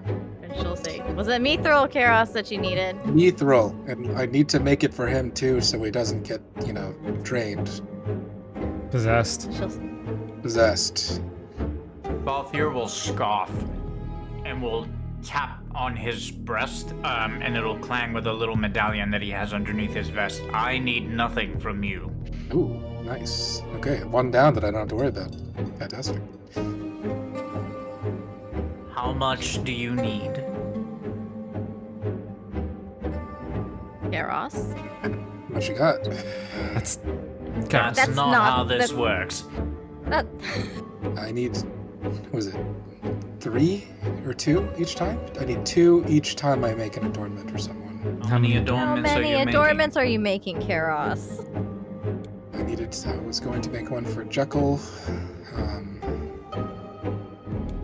one for anyone who's, one for Zeramar.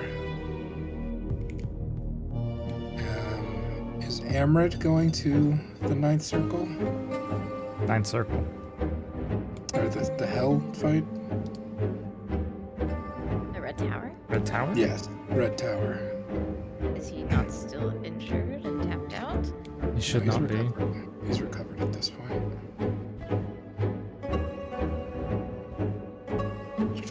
I don't know. That's a Steve question. I know Steve's sending Jekyll and I think Spiritus, but I don't know who else. Do you have 10? He'll eye you, and then he'll look at Blair, and he'll extend a hand out for the crystal.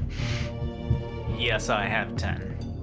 She'll reluctantly hand over the crystal as she glares daggers at her brother. As you hand over the crystal, he'll hand you the Protista stone. And she'll say, so you can get Caligo to be junctioned to her. She is neutral, but our thinking and what we have been told is neutrality should work. And He'll since nod. you're going inside, and they're trying to do the thing with the tree, you and my brother maybe should be able to do it, or Ophiuchus should he decide to come with us. Caligo and Ophiuchus could possibly burn the tree, or at the very least, what we're hoping is that she'll be able to get him out of his depression slump and find the will to survive and to fight.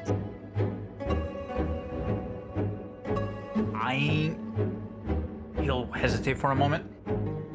I would require some sort of proof that I have made this agreement or with you, or that I am close to the Warriors of Light. I will be able to convince her, but I believe I will need to prove to her that this is indeed a message coming from you. Is there any way you can give me that? Thinking. A badge, a signed notice, I don't care. Something comes from you. Notice. Blair will just look at him and she'll say, I mean, she doesn't know me, but I will sign a notice. Wouldn't she But- recognize as the sigil of Cornelia? No? She was once with the warriors at one point, right? Was the Mist Dragon with us? Is that Yes. right? Yes, she was Oh, junction. fuck! Oh, you're right. She was junction to Zanz. Correct. Okay. Isn't he inside Zodiac? Allegedly. If he's not dissipated by now. So Blair will just take out a sheet of paper and sign it, and we'll say, I don't know how much this is going to actually weigh, but perhaps if you tell her that her brother Eldraskir, should she remember him, has been redeemed and is fighting to save dragonkind, and that we do wish to possibly bring another dragon forth. I don't know if that would be sufficient enough for her. He'll motion for you to pass the paper to your brother and the cat to sign as well. Gladly. I'll sign. He'll nod, grab the paper, fold it, put it in his breast pocket. I suppose it'll have to do. If I need to communicate with any of you, I require communication numbers. That way I don't get killed by a mist dragon. She'll give him Blair's communication number. Likewise. Enter it into his communicator, and then he will eagerly take the crystal and socket it into the battle gauss.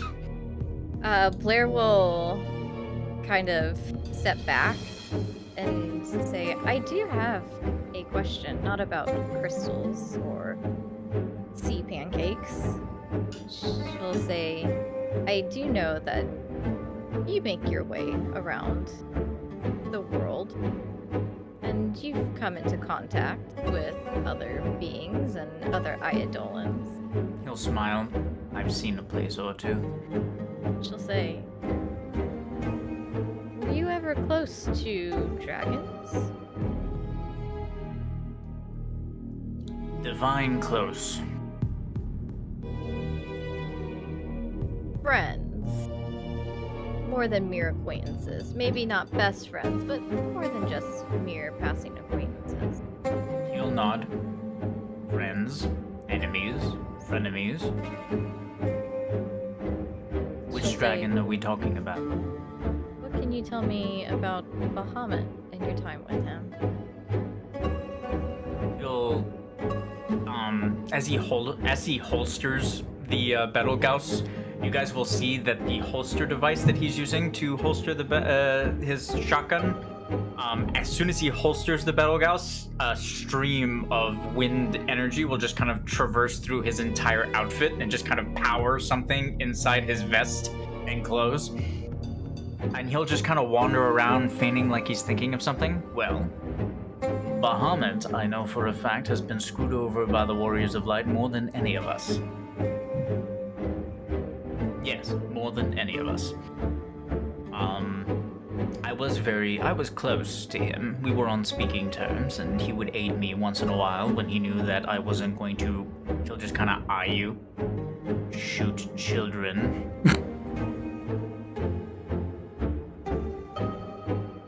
What is it specifically do you wish to know? And she'll kind of look around and she'll remember that things are getting back to Zodiark somehow, and she's assuming it's Mustadio, and she doesn't know if he's up fighting or if he's snooping around. So she'll kind of go up to Balthier and indicate that she wants to tell him something. And she'll say, As you No. act all covert, he'll walk up to the straw and he'll tap on it. He'll say, as long as we're underneath this, no one can listen. and she'll nod her Anything head. else that you've spoken about when you were not underneath the straw or in the vicinity of the straw is probably already has returned to the enemy, but nothing that you've said with me has. She'll look at him and she'll say, I was told that with this Pertessa stone from Midgar Sormir, that I should ascend Bahamut to a primal form. But, as you know, I thought he doesn't Bahamut have- was dead. and she'll kind of look at him, and she'll just kind of quirk her mouth into a smile, and she'll say, is anyone here ever truly dead? And she'll just kind of like nudge her head towards the straw where Gabronth is. He'll look up for a second and just kind of eye roll. I suppose you're right. She'll say, he has not had the best of times, and unfortunately, a lot of it does fall to former warriors of light.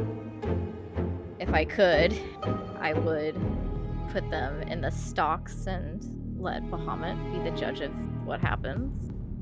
But most of them who have harmed him in the Warriors of Light are no longer with us, so I cannot give him that satisfaction. But if we ascend him, we need people, things, Eidolons, family members that he's had good memories with. So he doesn't turn out to be a primordial Bahamut sin or anything like that. I see.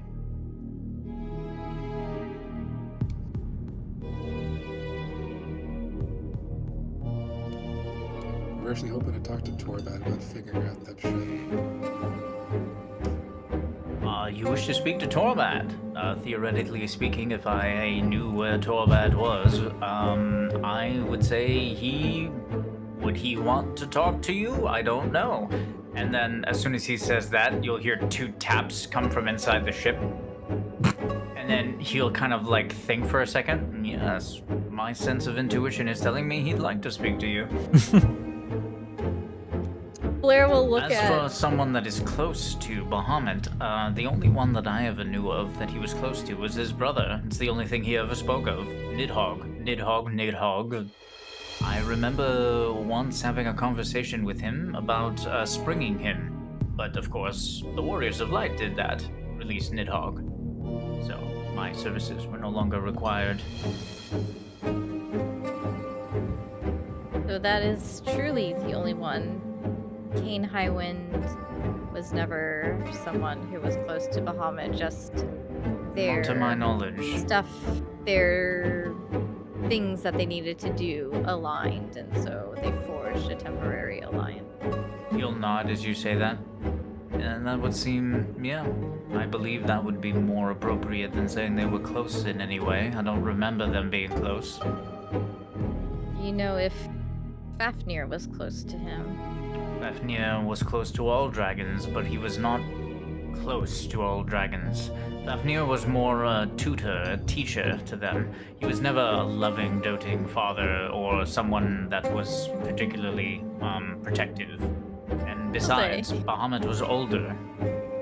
She'll say, hey, he was a great dad! He may have been a great dad with you, but not with the other dragons. Perhaps there was something about you that made you special. But I know for a fact that the other dragons do not view him as this compassionate father, more a strict teacher. Okay. We progress this Thank you for your journey. time. That said, if you wish to speak to Torbat, theoretically speaking, you'll have to, close your eyes and imagine he's speaking to you. Just turn around. Speaking. Just turn around. He'll kind of very gently nudge you so you turn away from the ship. She'll turn away Then from the he'll ship. point to Lumi and Karos and get them to turn around too. Okay. Alright, no say- peeking now. Are we She'll say, really? theoretically speaking, should you know where he is, could you do me a favor and make sure you humble him from the hubris, from the mountain hubris that he must have descended from?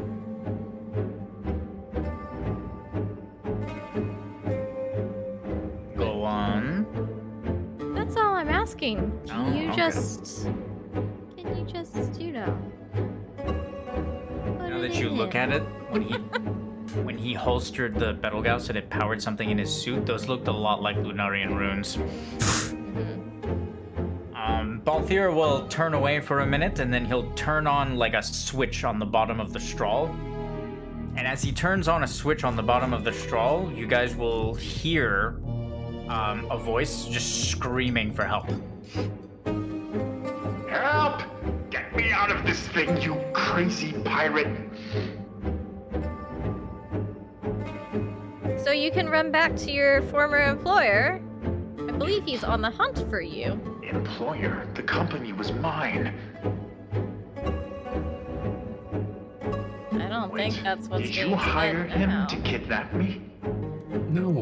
What? Everyone That was- thinks you're gone and missing. Nobody knows where the fuck you are. I am not missing. I'm inside this lunatic's airship. I think there's static. I couldn't quite hear where you were located. Let's be some interference. Don't make me warn you again, Torban. Don't speak about where you're located. Theoretically, you're not even here. I don't know why he's keeping me. I would gladly have offered you technological advice. I would gladly have helped you if you weren't holding me at gunpoint. There was no reason to put me in here.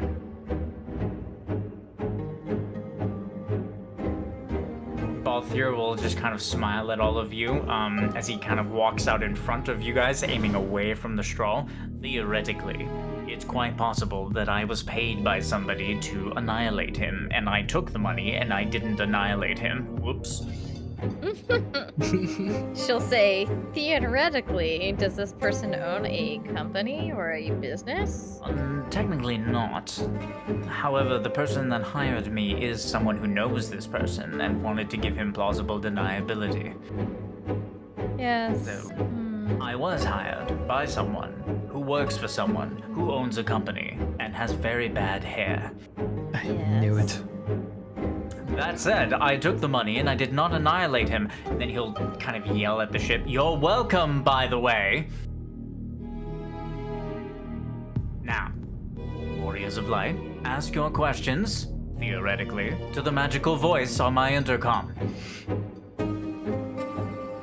Blair will ask, and she will say, if this person that theoretically we are speaking to, would they be able to have technology to aid us in,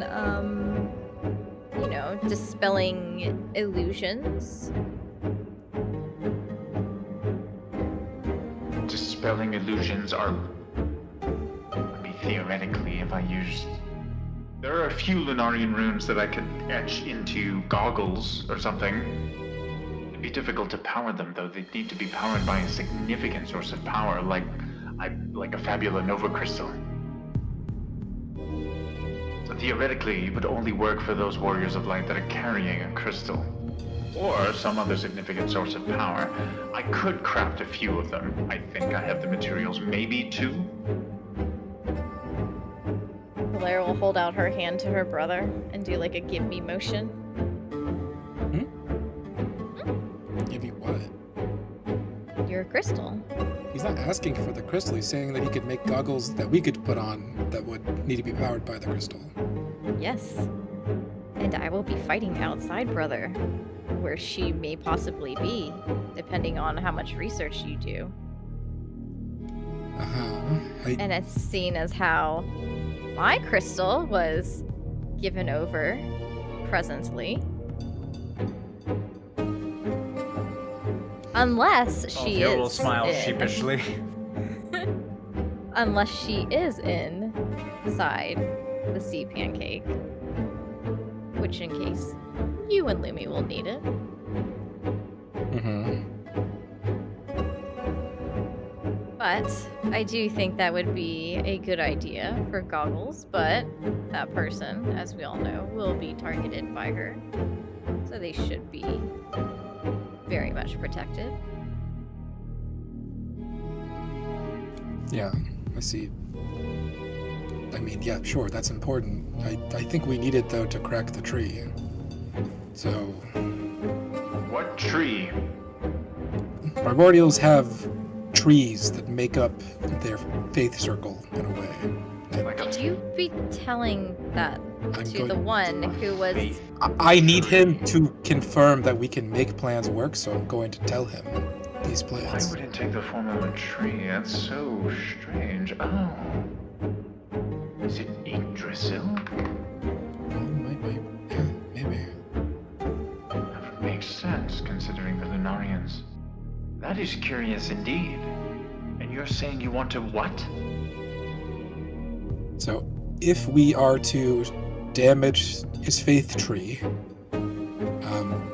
we would theoretically be able to reforge a cosmic crystal, which would force him out of his Gather doing. Bente's cosmic crystal shards. Yes.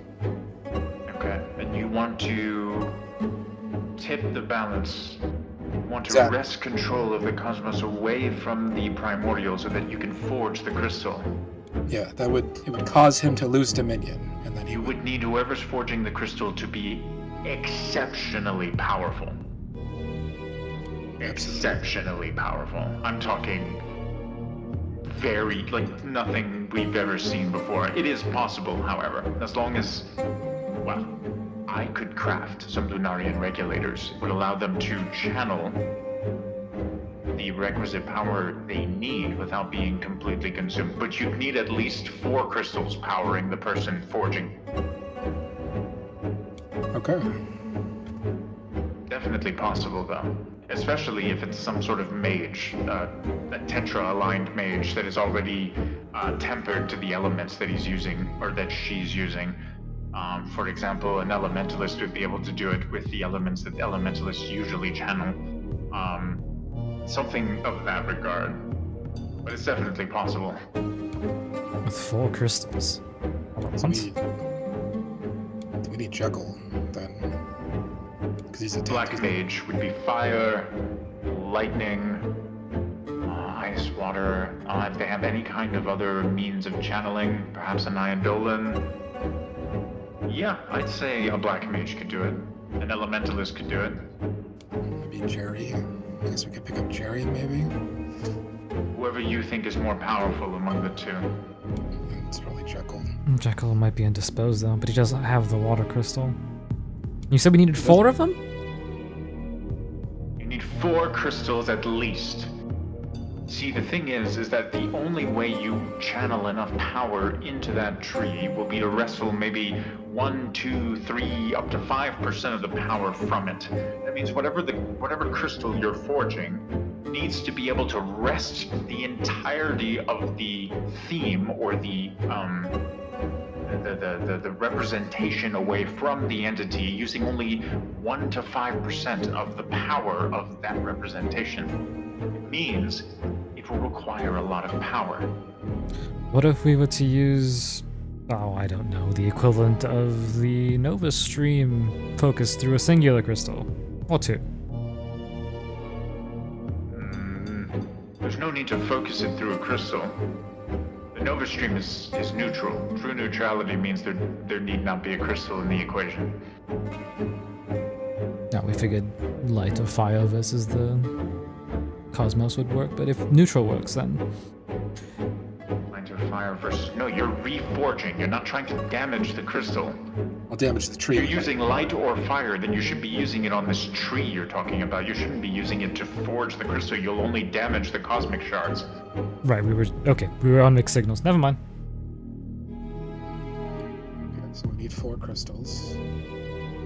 Or you need a significant source of power. It doesn't have to be 4 crystals, but it needs to be at least 4 crystals worth. Makes sense. Maybe 30 of my fusion cores. My rift ones. I could fashion together a huge backpack that you could bring with you, but you need someone with incredible strength to carry it. Okay. I mean, yeah. And if the cores were damaged somehow, then they would stop to function. Carry it on the straw. But I would need to be freed to do that. I don't know what you're talking about. You're technically not hostage. Anyway, you're free to leave whenever you want. So That's not true. This door is... It opened. I never told you I locked the door. It's not the first thing you checked.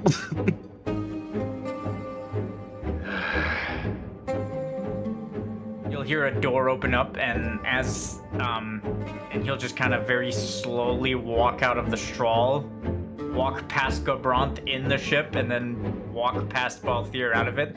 You'll see Torbad's like regular outfit with his regulator to help his breathing, since he has burns, chemical burns all over his body. He'll look around.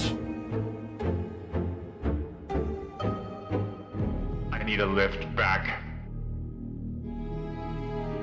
Blair will feign surprise and say, try and copy as what Star would do, and she'll say, "Oh my stars! Where did you come from?" He'll deadpan, just goggles staring at you, no reaction, just quietly. I need a lift. Are you sure you want to go back? We were just told that there was a bounty put out on you.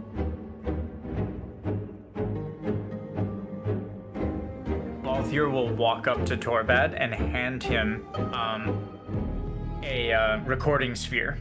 And Torbad will look at him like quizzically, like, what is this? And Balthier will smile. As he activates the sphere, a bunch of files, videos, recordings implicating Rufus Shinra and all of his staff will be part of it. Nice. Finally. Balthier will smile as he hands it to him, and he'll say, "You're welcome." Torbad will take it, just kind of grudgingly pocket it, and nod to Balthier.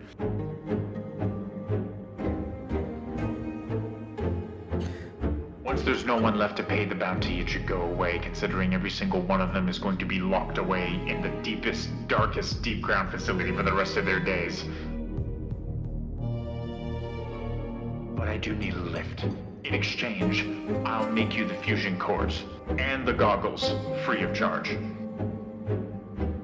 But I'm warning you, fusion cores are heavy. You need someone who can carry them. I'm talking big and strong. 70 strength. I have that. What do you mean? Does Gobranth have that? Gobranth has that, yes. So, fusion cores and a black and an elementalist. If you manage to get my fusion cores to the location, and the mage is able to draw from them as he forges the cosmic crystal, you won't need the crystals, like the Fabula Nova crystals. You'll be able to use the energy inside the fusion cores. Okay, I see what you mean. If the fusion cores are damaged in any way, say if at 5 to 10% of them are damaged, then it won't be enough. You'll need the Fabula Nova crystals. And I'm warning you, if the mage does not know what they're doing, if he uses the Fabula Nova crystals to reforge the cosmic crystal, it could destroy the crystals in the process. The more crystals he channels from, the less of a chance there is that the crystals are drained completely. I see. I believe Jekyll found that out when he used it. He went supernova and killed himself. If he's already drawn from the crystals before, that's a huge bonus. He He'll understand the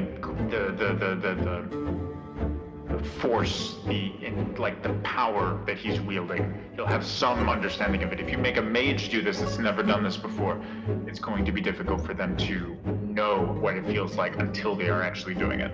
I would also recommend that you bring someone who has forged a crystal before. Who do we know that's forged a crystal?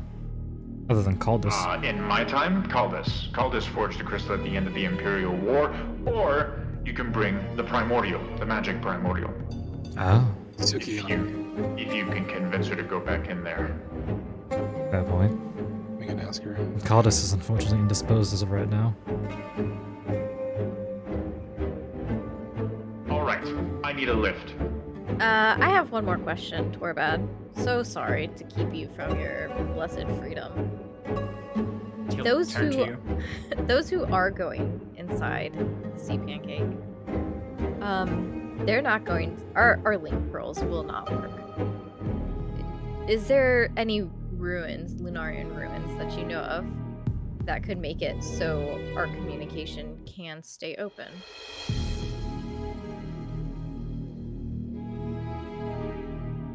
There are melding runes. Melding runes allow you to connect your mind to another's. Would you be able to do that for us? Yes, I would.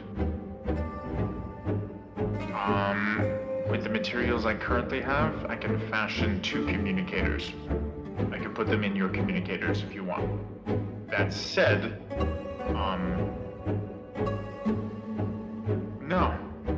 Even with the Primordial being Lunarian, unless he specifically places countering runes, which I doubt he will do, you should be able to communicate as much as you want. And he won't be able to overhear you, considering the Lunarian runes only connect the 2 people that have the runes etched on them. Blair will nod her head and she'll look at Lumi and she'll say, "You're going in, right? Yep. Me and you?" Sounds logical. She'll say, "Lumi and I." I can do that for you, if you get me to a deep ground facility. That's the rub of it, isn't it? I mean, can't we call Amaranth? He's literally at one. Have him send a ship. That is true. I will need an escort until I get to one of my machines. I wouldn't want Rufus to get me as I'm going in. We could go with him. Or have a ship. I'll take that. Yeah. You'll take us escorting you. Yeah, he's fine with us going with him. Oh, okay. Balthier will raise a hand to see if he can talk. Yeah. Will you still be needing my ship and my services? Yes. Very Does well. it cost extra? Then I will take off. No, it does not cost extra. I am not that kind of pirate. I will take off and I will go see if I can find the Mist Dragon. Since you did offer me the wind crystal, when I use the wind crystal to power the straw, it should significantly increase the straw's aerial capabilities. It means that whatever aerial maneuvers you require I make will likely be made flawlessly because, well, and then he'll just kind of arrange his shirt. I'm the leading man. Good. I heard you were Sir because- Fancy Face. Where did you hear that? I am Sir Star. Fancy Face, and you should not be using that name lightly. That is one of my greatest aliases. Ah, so it'll get me into places. Yes, in some places. Other places it'll get you killed.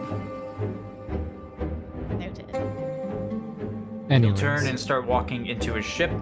I'm afraid our bargain does not include me giving Torbad a ride, so I'll leave that to all of you. It was great catching up. I'm glad we were able to come to an amicable accord, and I will meet you wherever you need me at the time of the final battle. Again. Second to final battle, but we'll see you. He'll get into the ship and he'll wave as the ship's the ship's hatch closes and the straw starts up and just takes off into the sky. What time When is it's it? about a few feet away from the cliff line, you'll see like a hail of like green energy encompass it, and it'll break the sound barrier, almost like it's going to light speed, and just take off into the sky. That worked out. Fleur will kind of look at the straw and then look back at Torvad. And she'll say, I lied. I do have one other question. I don't need you to forge it, but maybe your expertise. Oh, wait. Is this conversation being heard now? Can you block your communication, Torvad? Torbad will bring up his arm, which has a little console on it, and he'll push a couple of buttons and nod. One, how do we get something like that? Two, is there any runes that could form portals? I suppose we could ask him. Yeah, you're right. There are runes that can form portals, but they require a huge power source. So it's not just make ruins, portal opens, step out. No, it needs to be powered. That said, you could open a portal using a Fabula Nova crystal at very little risk to the crystal if you had the right rune. Okay, that's good to know. Context. Is there a crystal that's best for doing that Zodiac would be less likely to sense? A Darkness? crystal that is best. For transportation, earth, air. The only reason the straw was able to take off that quickly is because it's being powered by the wind crystal at the moment. Earth is definitely an alternative. Theoretically, if we were to use the portal on or near the straw, could the portal be large enough to get the entire thing out? That's a large portal. You'd probably need another crystal if you don't want to risk damage to the other crystal that you're using. So I'd say 2 crystals powering a rune should open a portal. Okay. So would earth and air work That said, together? the energy surge will almost certainly draw Zodiark's attention. Well, If you're trying to get inside Zodiark's faith, chances are you'd be better off finding another way, because if you're utilizing crystals, he will immediately sense it. oh no, he'll sense the damage to his faith tree first. This is for getting out of him. For getting out, okay, well then, in that case, yeah, that is definitely a solution. Okay. Theoretically, though, I will say, if you do enough damage to his faith tree, the world that is being sustained, the pocket dimension, should begin to break apart. Especially if the cosmic crystal starts to wrestle control of the cosmos away from him. Theoretically, you guys should pop out where you went in, along with Erebus. Uh-huh. Oh, that makes it simpler. Do damage. It means that you have to succeed or you die inside. But yes. Isn't that the normal risks? Succeed or we die? Seems to be the theme. Things haven't changed. Now, if you don't mind. Yes, a lift. Come, let's go. I want to ask him about Bahamut. Does he know anything about Bahamut? He could predict the chances of you fucking it up and summoning the worst version. What about Bahamut? As Balthier said, not technically, theoretically, if one were to know a location of a certain dragon that may or may not be named Bahamut, if they were to make said dragon a primordial, what would the percentage of him turning into an ally be versus turning into a Bahamut sin or other scary, non-friendly Bahamut? Torban will grab a syringe from his belt and inject himself with it. As he injects himself with it, you'll hear him under his mask just kind of breathe.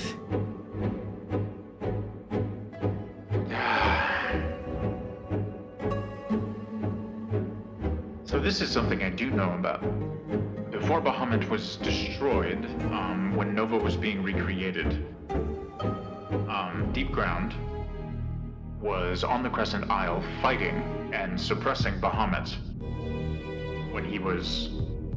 something had made Bahamut remember and ascend and become stronger because whatever was fractured, whatever part of his faith was damaged when Nova exploded was repaired when the Warriors of Light fixed or rewound Nova to its original state. We were the ones suppressing him. He was furious, destroy the world furious, break and kill things furious. Bahamut in the state that I last saw him in would destroy us all. Absolutely. The emotions that we detected coming from his faith circle were so strong that our instruments were being damaged and we had to regularly replace the instruments because his will, his power over the rift at that point, even so far away from it, was causing our instruments to sustain damage. If you ask me, Bahamut is irredeemable. There's nothing left of the benevolent king that is written about in the scriptures, in the history books.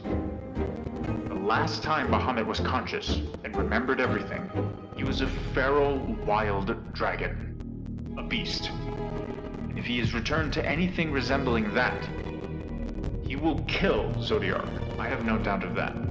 Especially if whatever you're using to turn him into a primordial has the requisite energy to be able to ascend him in that way.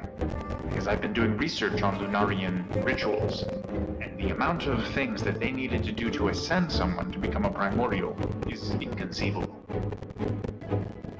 If you feed that much energy into him, with the amount of anger and hatred that he had, you will certainly create a monster that will destroy both worlds.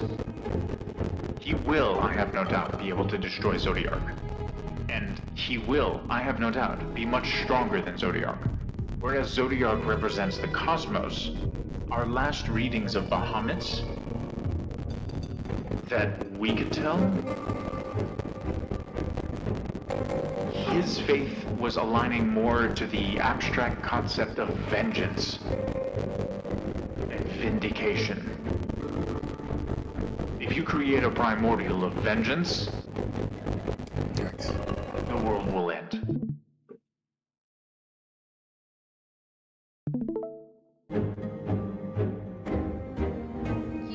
Do you not think if we find those who could anchor him that he had good memories with, that would not help turn him? Theoretically, if he has any moment of lucidity while he's transforming, any moment of lucidness, of compassion, of forgiveness, theoretically, it would overwhelm the feeling of vengeance and vindication. Theoretically.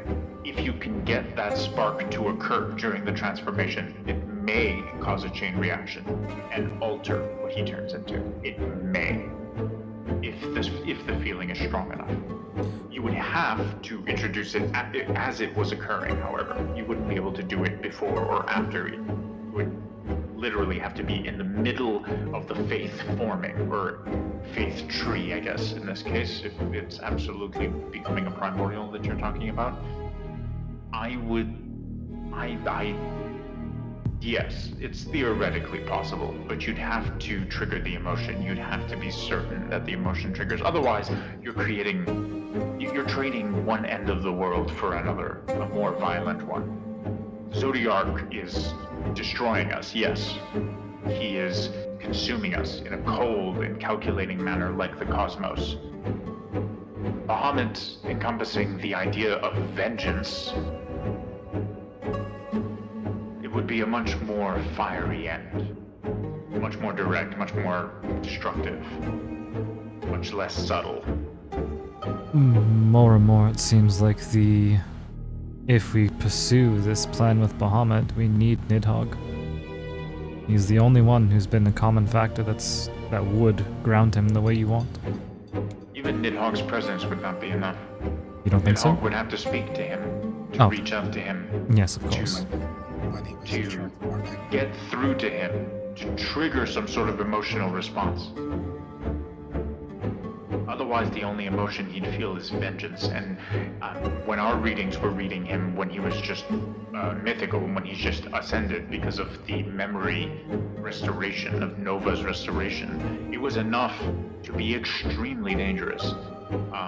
Already, Bahamut was already in his rage and in his lust and his need for vengeance. Bahamut was already rivaling the energy signatures that I've scanned from primordials. If you give him that power, he'll easily become stronger than any primordial I've ever seen, including Zodiac.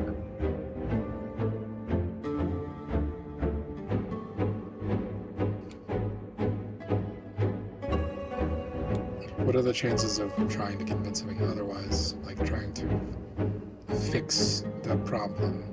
Can you break it down? Like, Into percentages? No, because it has to do with emotion. okay. It has to do with how much effort Nidhogg puts into it. It has to do with if Nidhogg knows what to say, when to say it. Would the location of the birth of the first dragon be significant in, like, when he first... The Black Grove? Yeah, with the Black Grove in The Sicily? Black Grove would probably trigger more bad memories than good, considering Tiamat's fate and the fact that Tiamat betrayed the Covenant. Okay. What about when If you it could find a location that had more significant meaning to him that was positive, then I'd say it would affect the chance. It would give us more of a chance of creating a better Bahamut. Maybe Nidhogg's If mountain. it makes you feel better, because of his Istarian ancestry, the energy that would be forming him would be from here. So he would not be Istarian, but because his makeup is made from Istarian makeup, which is much more sturdy, much more pure, much more powerful, chances are if he became a primordial, he would be immensely powerful, much more powerful than the primordials that are your allies now. Would he be stronger than Zodiac? I don't think so. But he would be much more powerful than Spiritus, much more powerful than Wisp. I'm not very familiar with the history of Bahamut and Nidhogg. Would Nidhogg's temple be a suitable place? The temple in the mountains? The Blackworm Temple, I believe it's called. The one that's in Landis, yes. Old Landis, sorry.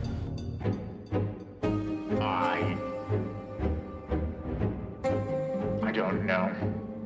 You'd have to speak to Nidhogg. That would be the safest. That would be the safest way to verify if there is a place that meant anything to Bahamut. We're going to have to... He's gonna have to be there, so you're gonna have to summon him, Star, if you're gonna do it. Otherwise, it's not worth it. There. You'll have... Sorry, Blair. You'll have to do it. I mean, there's... Otherwise, the risk is She's far your too- Do sister. you have a crush on Star? Do I you think do. all female I- Koreans Yeah, look it's the a same? list. Okay. And like he'll kind of like slowly put away his Star CD that he was like holding. Like, sorry. You just carry that around with you? Always, literally always. That's very sad. I need a lift. Let's go to the castle. I got a vehicle Here, for you. have my communicator. The number to my communicator. Call me if you want any more calculations. Sweet. Thank you. You just gonna jump him over there? Or? I don't Well, care how we I- get there. Just I make sure that he can't carry doesn't both of detect you. me. Oh god, I have to ride his flame thrusters. What? If you ride the flame thrusters, you'll burn alive. Hmm. Yeah, you're not. Just grab her as she's. Just teleport with her as she jumps. That's. She that's can't carry both of us. Aren't Yeah, you but you have a- sired to a primordial? Yes, Yeah, maybe Whiskey. Just which primordial? Wisp. Of course.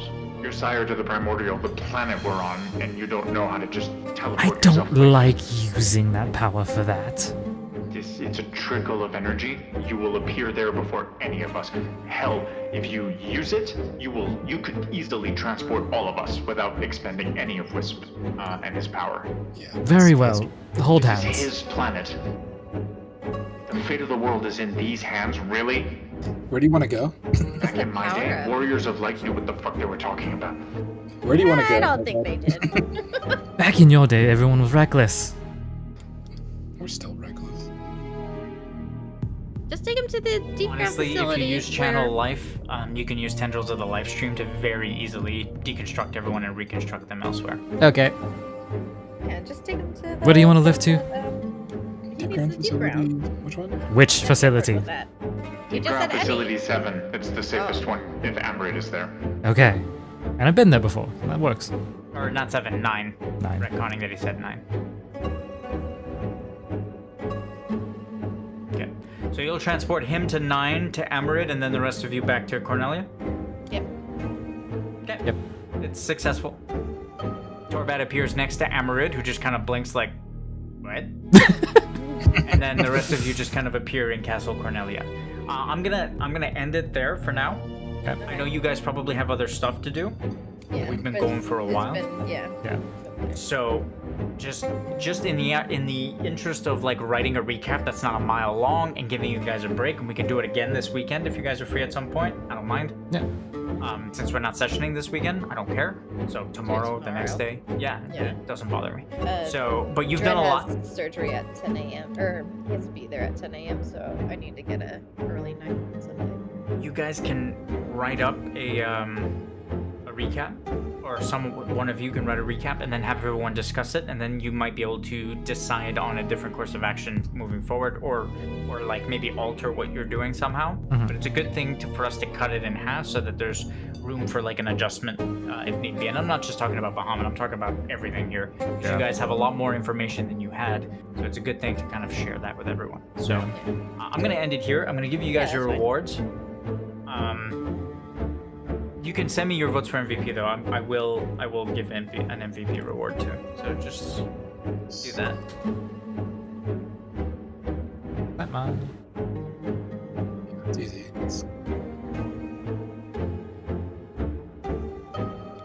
Miss, why don't you talk to Caius and get the dark crystal? You know, you could easily fully align yourself with that. That would make you much stronger than anything else. Well, I was planning on talking to Caius. Yeah, there you go. I mean, that's probably the best because Trebos hasn't done it. So if you want to do it, it's either you or him that would benefit the most. I'd agree with that. What are the dark crystals, anyways, as far as stats go? For dark stuff? Good question. Ability damage, ability crit chance, charisma, ability hit modifier, dark damage. Well, I won't get any of that because I don't have a mythic Oh, it's true. Yeah. any. Can't suck it Thing. yet. Fair point.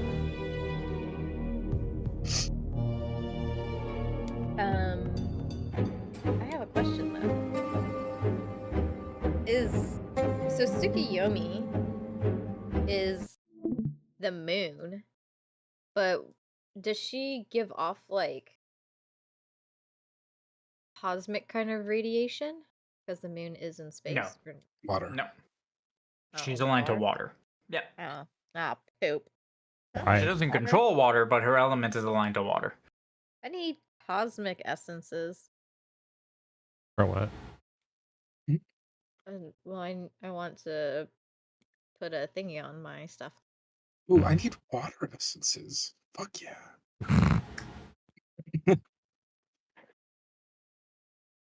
Well, la-di-da, huh? Give me some essences while you're there. What? Come on. Just like a quick ask. Super quick. Super quick, can you like conjure up a couple of water essences, please?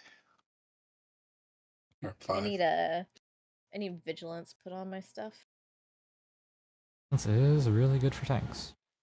It's not a terrible idea. Hey, good for anybody, really. Which one is vigilance? 2 cosmic crystals or cosmic essence. Sorry. Good night, Brandon. If you get Thanks for watching or looking. If you get me 5 water crystals, I will give you what's it called? 1 second. I didn't realize I had a viewer on YouTube. I am still streaming this. Because you're new, I'm just gonna give a quick recap. This is a Final Fantasy based custom homebrew, very custom. Like if you saw my little character sheet on the left hand side, there's a lot of stuff. But yeah, we are probably gonna be doing this again Sunday, and that will be very roleplay oriented, not any combat to be expected. So hope to see you then. As for everybody that is still here, you guys have a great night, and I'll see you guys on Sunday. Don't know when, probably Sunday early, but yeah. Bye!